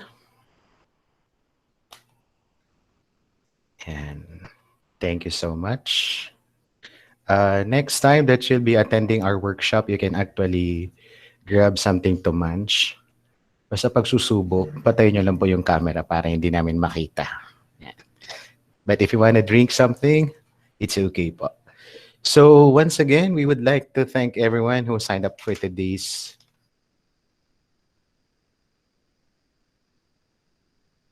kayo hapon na wala pang link. Kinabahan po ba kayo? Don't you worry because our marketing officer actually is awake at night but sleeping soundly on daytime. That's why sometimes emails on nighttime. But we'll never be a fraudulent company because Powerhouse Scholastic Center is under a company which is duly recognized by the government, specifically the Securities and Exchange Commission. So Powerhouse Scholastic Center is under CBR Academic Solutions Company with Securities and Exchange Commission registration number PG 2021-01946. In fact, this is uploaded on our official Facebook page. You can check there. So we are still on qualitative research writing workshop with Dr. Fabella. Sir? Okay, so let me continue. Let me just open again my slides. Okay. So earlier we discussed, we mentioned grounded constant comparison. So because we might run out of time, we will proceed to the most common um, procedure in analyzing qualitative data, which is thematic analysis. Okay, so let's find out how do we do thematic analysis. Okay, so the goal of thematic analysis is to discover common issues that recur in the narratives, in the interviews, in the transcript of the research participants. Now, when you did your interview or you got your narrative transcript or your narrative stories, now you might come up on certain common issues, and that's what you're after actually. Okay, so what you do is once you have your transcript, no, you read and annotate the transcripts. You identify certain interesting points in the transcript. No, usually you read first 5 to 8 for theoretical saturation. What do you mean by theoretical saturation? Because the themes will just be recurring after usually the eight.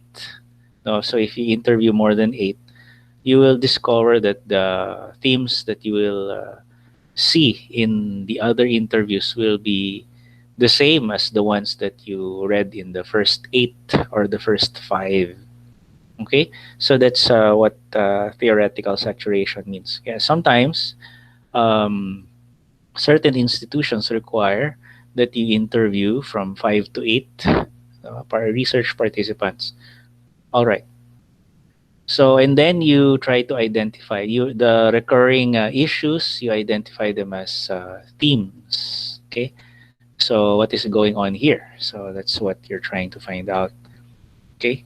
So and then you develop a coding scheme. So you'll give names to what you have read in the transcript. So later we will have an actual an actual example. Okay. So you develop a coding scheme, how you name particular experiences. Okay. And then after you've coded the data, you apply these codes to the whole set of data. If you interviewed 20 people, try to see if you can find the same codes in the data that you have gathered from all these 20 participants that you interviewed. Okay, so later this will become clearer when we show the example. Okay, So try to ensure that you notice everything, no, not just the common but also the exotic or the atypical, but do not focus on that, because what you're more interested in are the common thoughts, ideas, feelings, and experiences that you discover in the transcripts. Okay, so I'll give you a very simple example here. For example, you have a hypothetical interview, no? And then as you read the interview transcript, this is very short, no? You try to look for what word or phrase could be used to name that particular experience. Okay, and can you group them together to form meaningful categories? Okay, so for example here, the interviewer was asking the respondent about her experience, um, no, about the person's experience with a baby, who I think got sick. Okay, so what were your first impressions when you were first admitted to the hospital? Okay, so all right. Okay, so there was a person, and the person was asked to enter the hospital. No? So you just read the transcript there. No, so if you can see, if you will notice, the respondent is very emotional. So what do you think? How can you name? Can you look for? Can you look for experiences, feelings, and thoughts that you can give names to? Okay, so that's the coding process. Now you start to think, how can I code this? Okay, so let's read further. No? Okay, who is Anne? She used to live next door to me. Okay, so because you don't know who Anne is, you ask a probing question. Who is Anne? No? So was it better when you saw Anne? Okay, so that's another probing question. Okay, so it's okay. So just read it. No. So the respondent thought that when she went to a psychiatric hospital, that it would be filled with people who were crazy, you know, quote unquote crazy, and that's her experience. So how would you code these responses? Okay, so try to imagine what names would you give to these experiences that the respondent is sharing. Okay, all right. So again, uh, the respondent, is sharing more about her experience in the hospital. Okay,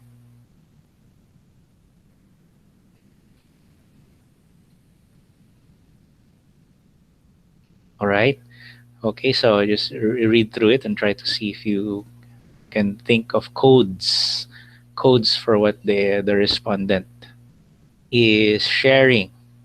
Okay, and then you can see there that the interviewer is asking probing questions. So you need to ask probing questions to get a better feel of the bigger picture. Okay, so all right. Okay, so now the respondent is saying that everyone was kind, even though the respondent was scared. Okay, all right, and then the respondent is describing the hospital. Okay, so take note of the probing questions that the interviewer is also asking.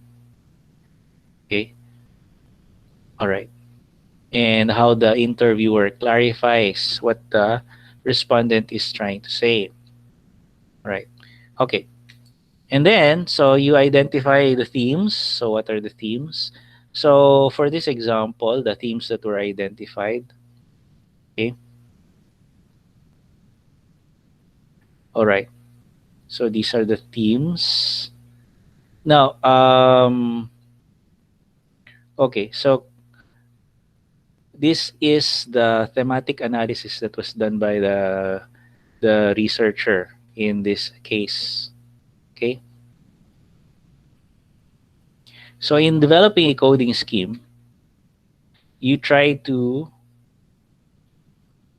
okay, wait, I think I skipped a few slides here. So please excuse me. Wait a minute. Let me just stop sharing. I will proceed to the actual okay, please allow me to, I think when I opened it, I skipped a few slides. Okay, so let me just fix this for a moment. Give me 1 minute.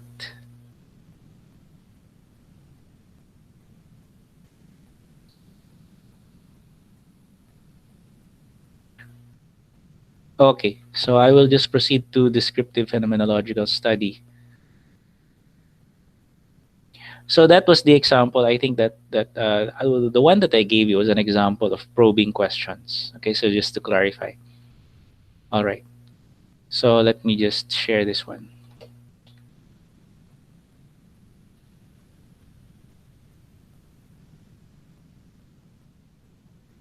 Okay, so we heard about descriptive phenomenological study, so we will focus on this.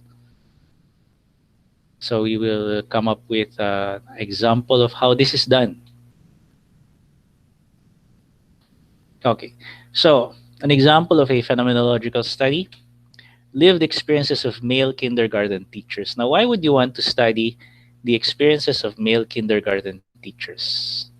Have you ever met a male kindergarten teacher? That's actually very rare, right? It's very rare to find a male kindergarten teacher. So, this is an actual study conducted by one of my masteral students, and she was actually curious to find out, you know, what were the experiences of male kindergarten teachers. Because what is the hallmark of a of a kindergarten teacher? What is the one thing that makes that experience unique as a teacher? It's about taking the children to the toilet, right? That's why sometimes you have a classroom and there's a toilet, a comfort room adjacent to the classroom, because the kids will always go to the toilet. Now imagine if you're a male kindergarten teacher and you have to do that. That's why the researcher here was interested in finding out the lived experiences of male kindergarten teachers. So this is an actual study done by one of my graduate students. Okay, so what were the problems that she wanted to answer? What were the experiences of being a male kindergarten teacher emotionally, socially, and mentally? What are the characteristics of a male kindergarten teacher? And what are the duties and responsibilities of a male kindergarten teacher? That's it. Those are the only three problems that she wanted answered. Okay. Now, what was her theoretical framework? How does a male teacher adjust to becoming a kindergarten teacher? Okay, so she found a theory that she used. It's called fixed versus growth mindset. No? And a growth mindset is the understanding that abilities and understanding can be developed. So you can develop your abilities and your understanding of a new situation. No? With a growth mindset, a person can believe that he can get smarter, more intelligent, more talented, as long as that person exerts time and effort. So that's the growth mindset theory. All right. Now, my former student used the phenomenological approach. Of course, she used the Georgie descriptive phenomenological psychological method. Okay, using the lived context of the participant, the life of a male kindergarten teacher. All right. So, where was the study conducted? It was conducted in the Division of Antipolo City. So, she interviewed Department of Education public school teachers who were handling elementary in Antipolo City, because that's where she lives. All right. And then, what was the sampling design and technique that she used? No? She used as inclusion criteria. By the way, though, you need to set your inclusion criteria. What do you mean by male kindergarten teacher? How will you answer your problem with the participants that you will choose? So you have to choose your participants very carefully. So she chose male kindergarten teachers who has had at least 1 year minimum experience. Why? Because a male kindergarten teacher who has had only 1 week of experience cannot possibly have much to share, right? You don't have much to share if you've only had 1 week experience, right? So she used what is called an inclusion criteria. It has the participant has to be male, has to be a public school teacher, has to be handling kindergarten, and has to have had at least 1 year work experience as a kindergarten teacher, so that the experiences would all be similar, because a first time kindergarten teacher who has only taught 1 week will have different experiences from one who has taught 1 year. So your inclusion criteria has to narrow down the phenomenon that you're trying to study. Okay. All right. So the five participants, she only chose five. So she was able to satisfy the theoretical saturation, because the themes will be repeating if you interview more than five. All right. And then these were the interview questions. Now look at the take note of the interview questions. Again, these are actual questions that were asked. No? How would you describe your experience as a male public school kindergarten teacher, emotionally, socially, and mentally?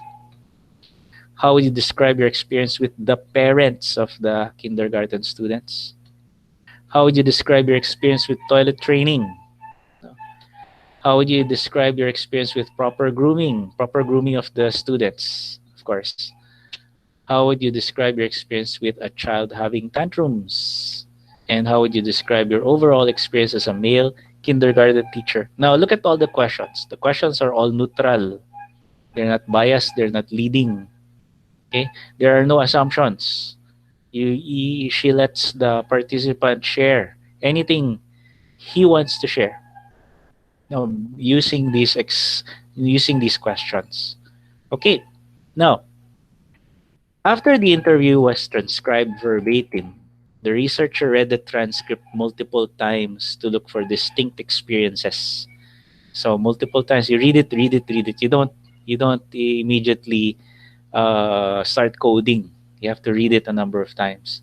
Okay, and then you identify these distinct experiences, and then you code them. You name them. You give them names. Later you'll see the example. Okay, and then these meaning units are also called sub-themes. Okay, and then when you find sub-themes that are similar or closely related to one another, you group them together to form the themes. So the themes are what you're actually after. So these are the stages. These are the stages using Georgie that was actually employed by this researcher here. Okay, so let's just focus on one question since we are limited by time. What were the responses that the researcher got from this interview question? Okay, so when you have already your transcript and you've already identified the distinct experiences, you can use a table like this. Okay, so you create a table like that, and the ultimate goal is to come up with the themes on the left. So you start on the right. You first write down the distinct experiences. Let's look at the distinct experiences that the research participants shared for question number one. Remember, this is for question number one only. We cannot discuss the entire thesis now. Question number one only. Okay, so one participant said, I consulted with another co-teacher. Then, of course, there are nephews. So what I do with my nephews is the same.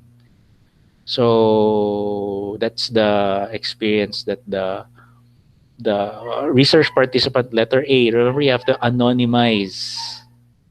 Is there a word like that? Anonymize. You have to make the names anonymous, just in case you lose the transcript and someone reads them. No. Okay. So She coded this distinct experience as sharing of ideas. Why? Because the participant consulted. No? Okay. Now let's look at what the other participant shared distinct experience. Letter B said, research participant B said, I'm a strong person no matter what I hear from, when you say parents, it's parents of the kindergarten teacher, students, not the parents of the research participant. Okay? No matter what I hear from the parents, because there is something to be said, and I can say that as a male teacher. So it means that the male teacher tells the parents whatever he wants to tell them. So the researcher coded this as being strong. Okay? So again, the coding is up to you, no? The researcher. No one can tell you whether or not your coding is right and proper because it's you. You're the one who conducted the interview. Okay? All right. Another experience by letter C, research participant C, we're emotionally becoming a family of children, no? The family with the children. So it feels like it's part of the family of the children. So, what was the coding of the researcher? Being attached to children. So the researcher, the male kindergarten teachers feel that they're becoming attached to the children. Okay? And another one shared by research participant letter D, it's fun to be a teacher, especially in kindergarten, because just like I said before, at the beginning, I thought of my son. No, so he was comparing his son to the children that he was teaching. What if my son is one of them? Then they failed me. Nothing will happen. Of course, we will be sad. So I enjoy teaching them. Okay, so again, the because this is a free flowing interview, you cannot expect grammatically correct constructions of sentences. No, because this is interview. This is not composition writing. Okay, so how did the researcher code this? Self-satisfaction. Okay, the male kindergarten teacher, letter D, felt self-satisfaction from this distinct experience. Okay, so again, these are extracts. The distinct experiences are extracts from from the transcript because you do not write the entire transcript in your thesis. You just get the distinct experience. Otherwise, your your thesis will be hundreds of pages thick, no? Okay, so the the researcher here joined together, sharing of ideas, being strong, being attached to children, and self satisfaction. She found that they could be interrelated to one another. Again, this is the researcher's point of view. No, we cannot say that the researcher is wrong. No, because it is subjective. If you do the research, you'll probably come up with different codes and different themes also. But this is how this particular researcher coded and came up with themes. So she grouped these sub themes together because they are related, and she came up with the theme emotions and feelings. That's her theme. That's what she came up with. That's it. That's what she did. Okay, so this is just an example. So you work in the process of identifying distinct experiences and then coding them, naming them, no, sub themes, and then grouping sub themes that are similar, that are related into your major themes. Okay, so you don't force them together if they're not related. All right. So it just so happens that I'm giving an example of distinct experience that were already juxtaposed to one another because they're related. No. Okay, so this is thematic analysis. You actually include that in the appendix of the thesis. You include this table. All right. So, in conclusion to that study that was done, no, the researcher found these themes: emotions and feelings, separation, anxiety, and tantrums by the kindergarten students, toilet training, and parents' reaction to the toilet training. Okay. All right. So These are the rewarding experiences. No? Despite despite its apparent difficulty, it was rewarding to the male kindergarten teachers. Okay, it was satisfying and fulfilling because remember the question is what emotional or social or mental experiences did the kindergarten male kindergarten teacher have? All right. So at the same time, the researcher discovered that the participants have a commitment to help young children. Okay. All right. So for the second question, statement of the problem number two, what did the researcher discover in the characteristics of the male kindergarten teacher from the interviews? They have patience, they are resourceful, they are passionate. No? Using the thematic analysis table that I showed you earlier, no, she came up with these themes as well. Long patience, tolerance. Okay? Okay. So they also she also discovered that the male kindergarten's teachers believe that children should be loved and nurtured and treated as teachers' own kids. Okay, imagine that. That's what the male kindergarten teachers feel. Okay, for the third statement of the problem, duties and responsibilities. The main goal, according to the researcher, is uh, the main theme of that came out from number three is the goal of the male kindergarten teacher as motivator, a motivator for the kindergarten students to learn to read the alphabet, learn to write their own names, and that's it. That's it. No? And it also revealed to the researcher that it made the male kindergarten teacher proud, especially just what I said before. No? To be able to write their own names, read simple words, know how to socialize, and graduate or finish kindergarten. So these are the experiences of the male kindergarten teacher, not the experiences of the kindergarten students. Huh? Okay, so that another one is develop the basic skills and knowledge that would help children. Okay, so I think we still have 10 minutes. We still have 10 minutes for your questions. Now, as I said earlier, no, qualitative research is so, no, so it's a very deep topic. No? Actually, you can spend one session just on one research method. Okay, so that ends my session for this morning. Do you have any questions that you want to ask? You can write them on the yeah. So Sir Mark will be handling your questions. All right. So, would you like to ask questions po to Dr. Fabella, especially those who are currently writing their study? Sir Gary. Sir Gary, what's your question po? Kindly write on the Yes. chat box. Oh, Then, sorry.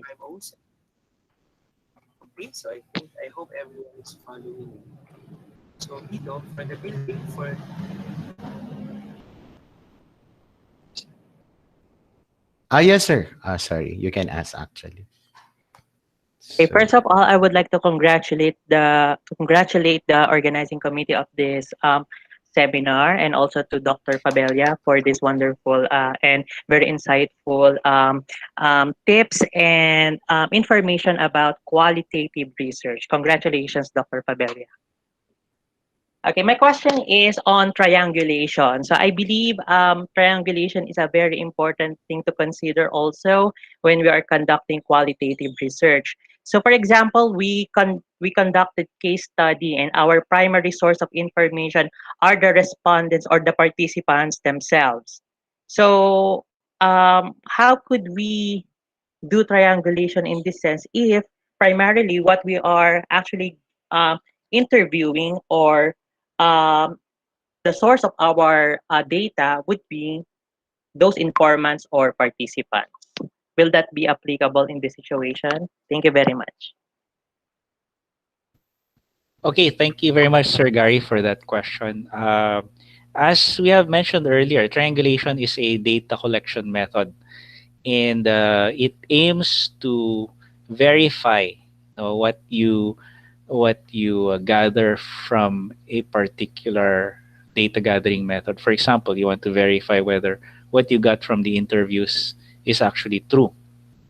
Triangulation is used to verify, because sometimes the person that you're interviewing may not be as candid or as open when talking about his or her experiences. That's why you have to triangulate. So you can also use questionnaires. You can also use observation. No?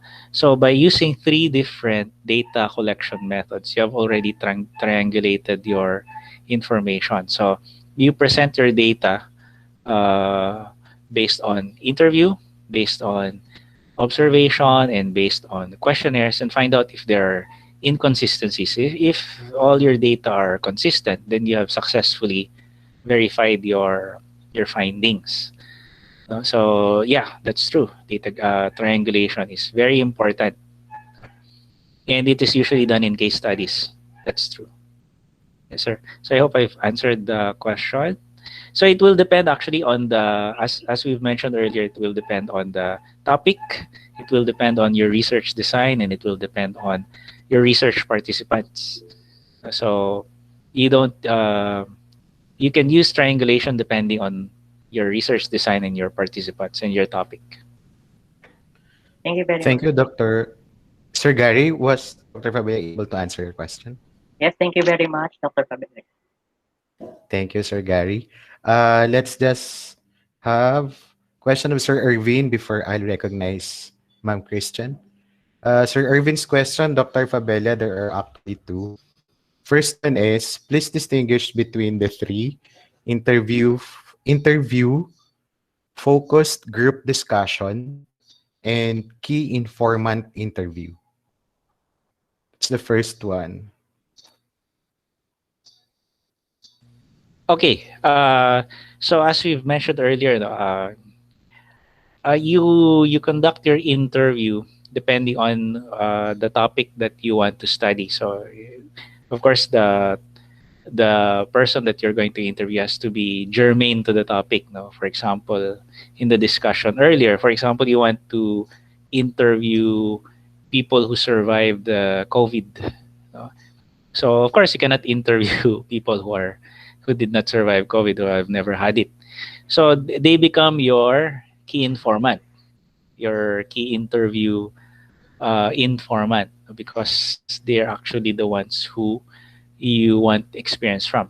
But you can also interview people, no, as a mode of triangulation. You can also interview people who lived with the person, no, the family members of that person.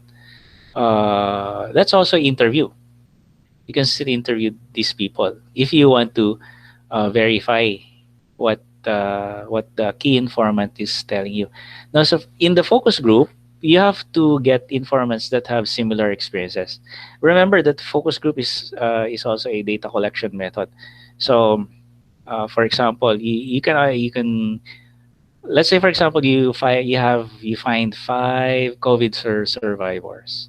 You can interview them one by one, or you can interview them all together, and that becomes a focus group discussion. So again, that's just data collection method.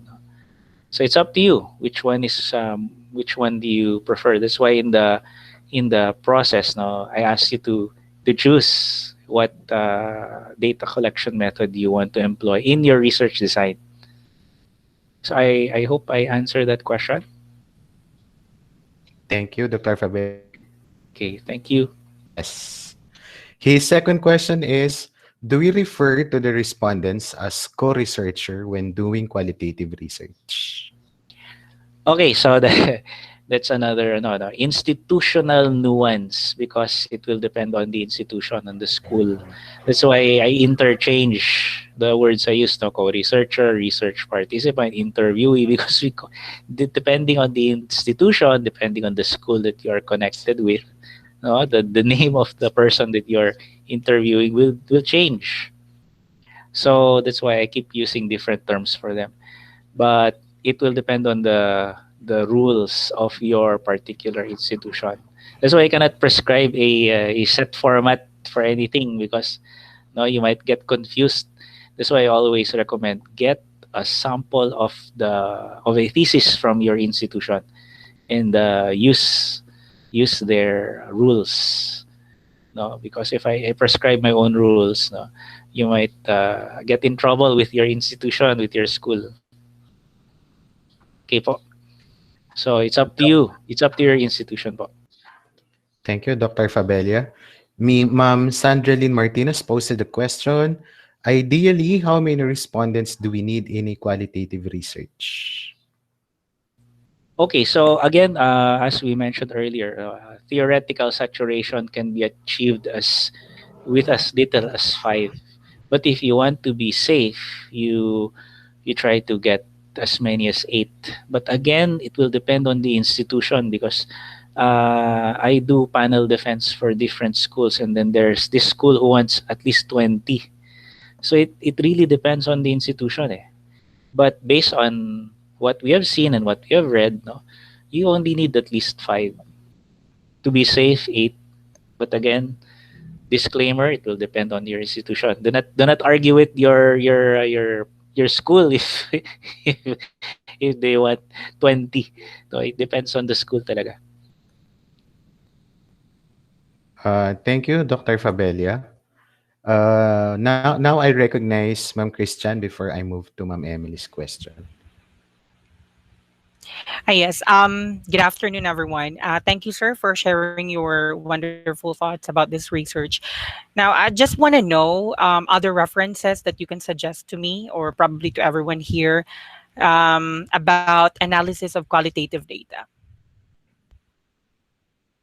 Uh, I actually cannot. Can I get back to you on that question? Because right now I cannot think of because I base it all on what I know. No, I cannot really cite, but I can refer you to good ones. No, I'll just look it up. No, Yeah, okay. That's okay. Thank okay, you. yeah, okay. Thank you, Sir Christian, for that question. Next is Ma'am Emily. Uh, is there a specific data collection method for each research design, or can we choose just one, any of them? For as we have mentioned earlier, no, for each research design there are recommended data gathering procedures. No? And the most common that I think you can use for all of them is interview. No? And you cannot really say that one data collection method is the only option that you have for a particular research design. That's why it is my suggestion that if you really want to find out how it's done, no, you can look at uh, examples of researches that have been done using that research design, so you can get a better idea. Especially the published ones, no, the researches that have been published, meaning they've been peer reviewed, meaning they've passed scrutiny by other academicians. So it means that they are what that researcher did was acceptable to them, and you are safe when you do a research that is based on what others have already done so far. Okay, because there are so many research designs that we discussed, right? So yeah. So I hope I answered that question. No, there is no particular data collection method that is prescribed, but there are recommended. Thank you, sir. More questions?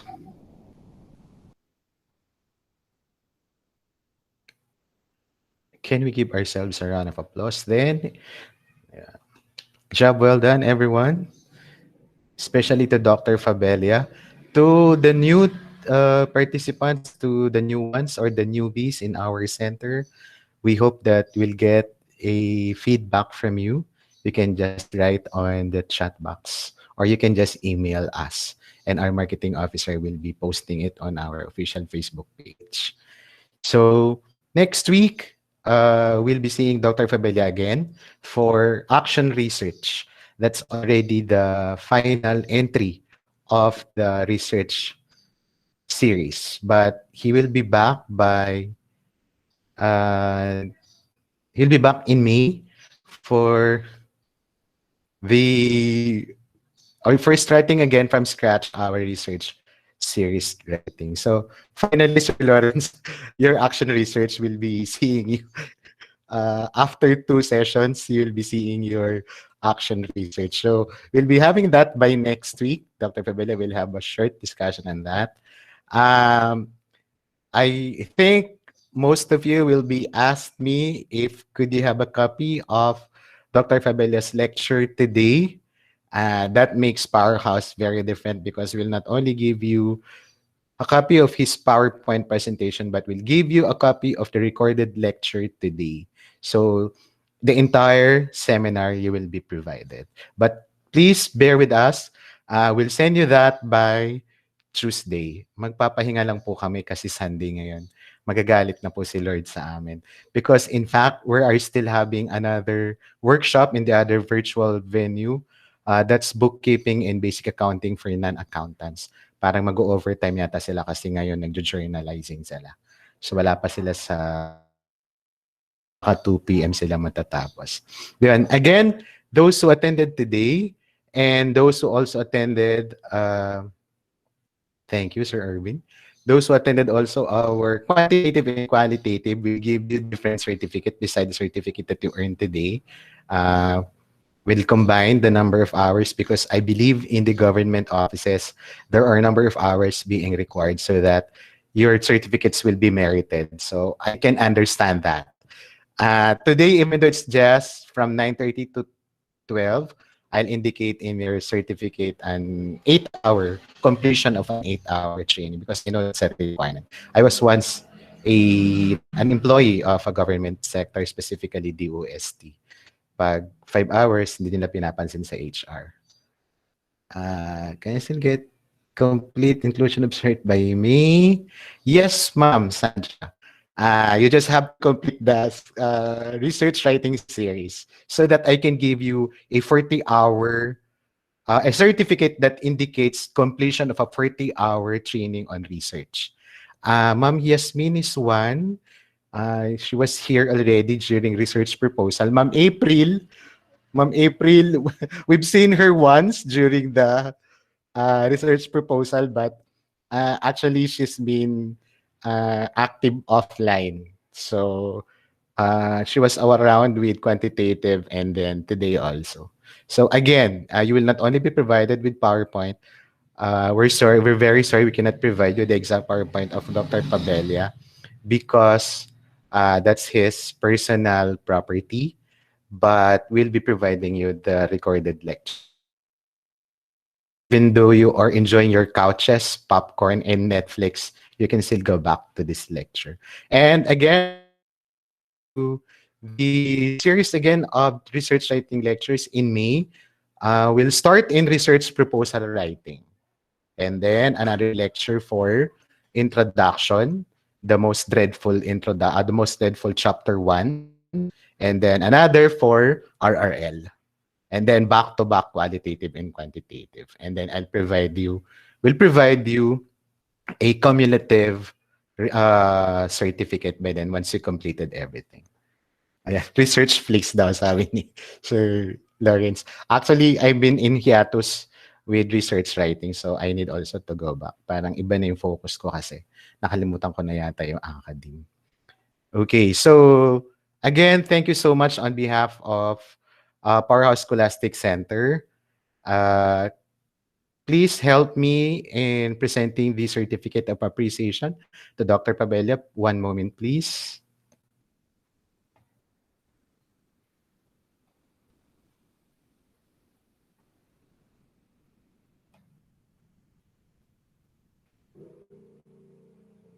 Can you see it na po?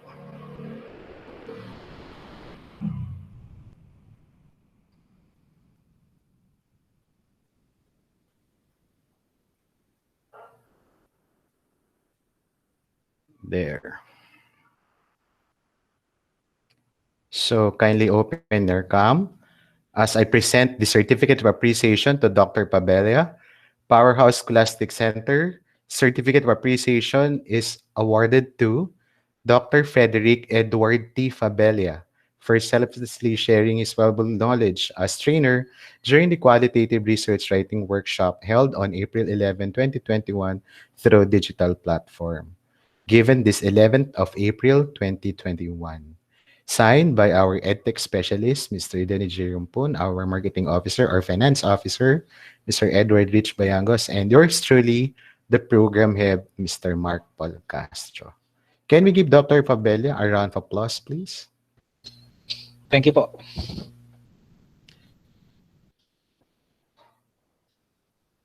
And also, we will be sending you your certificates by Tuesday together with your acknowledgement receipt because you might be needing those for reimbursement purposes in your respective offices. So we'll be sending you a copy of the recorded lecture today, certificate of completion, and acknowledgement receipt. So yun. To Sir Christian, sorry, my apology. I think Dr. Fabella will just send me the list of his recommendation as to the references that you need, and then I'll just forward to you, or else our marketing officer will do so. Yeah, thank you so much. Okay, thank you. Once again, those who have learned today like me, please spread the good news by liking and sharing our official Facebook page. That's www.facebook.com/PSC Philippines. And those who will be attending our action research next week. Poster will be uploaded tomorrow. So with the registration form. And still the registration fee would still be the same. To our friends fresh from Cambodia, thank you so much for coming back. I think they're having their PhD class today, Dr. Fabella. That's why their cameras are actually being put off. And to our regular trainees, to Sir Lawrence, to Ma'am Yasmin, and the rest of the gang, and to our new members of the family today. Hopefully, we could still see you by next week or in May. So from the bottom of our hearts, maraming salamat po. Hopefully, you can also spread the good news that Powerhouse Scholastic Center is not only having a good logo, but we have really powerhouse trainers at the same time, a quality seminars. We always see to it that our participants still experience like an on-site training. So para po tayo palaging nasa lobby ng hotel. So yun. Maraming salamat po on behalf of Powerhouse and Dr. Fabella. This has been Mr. Castro signing off. Happy Sunday, everyone.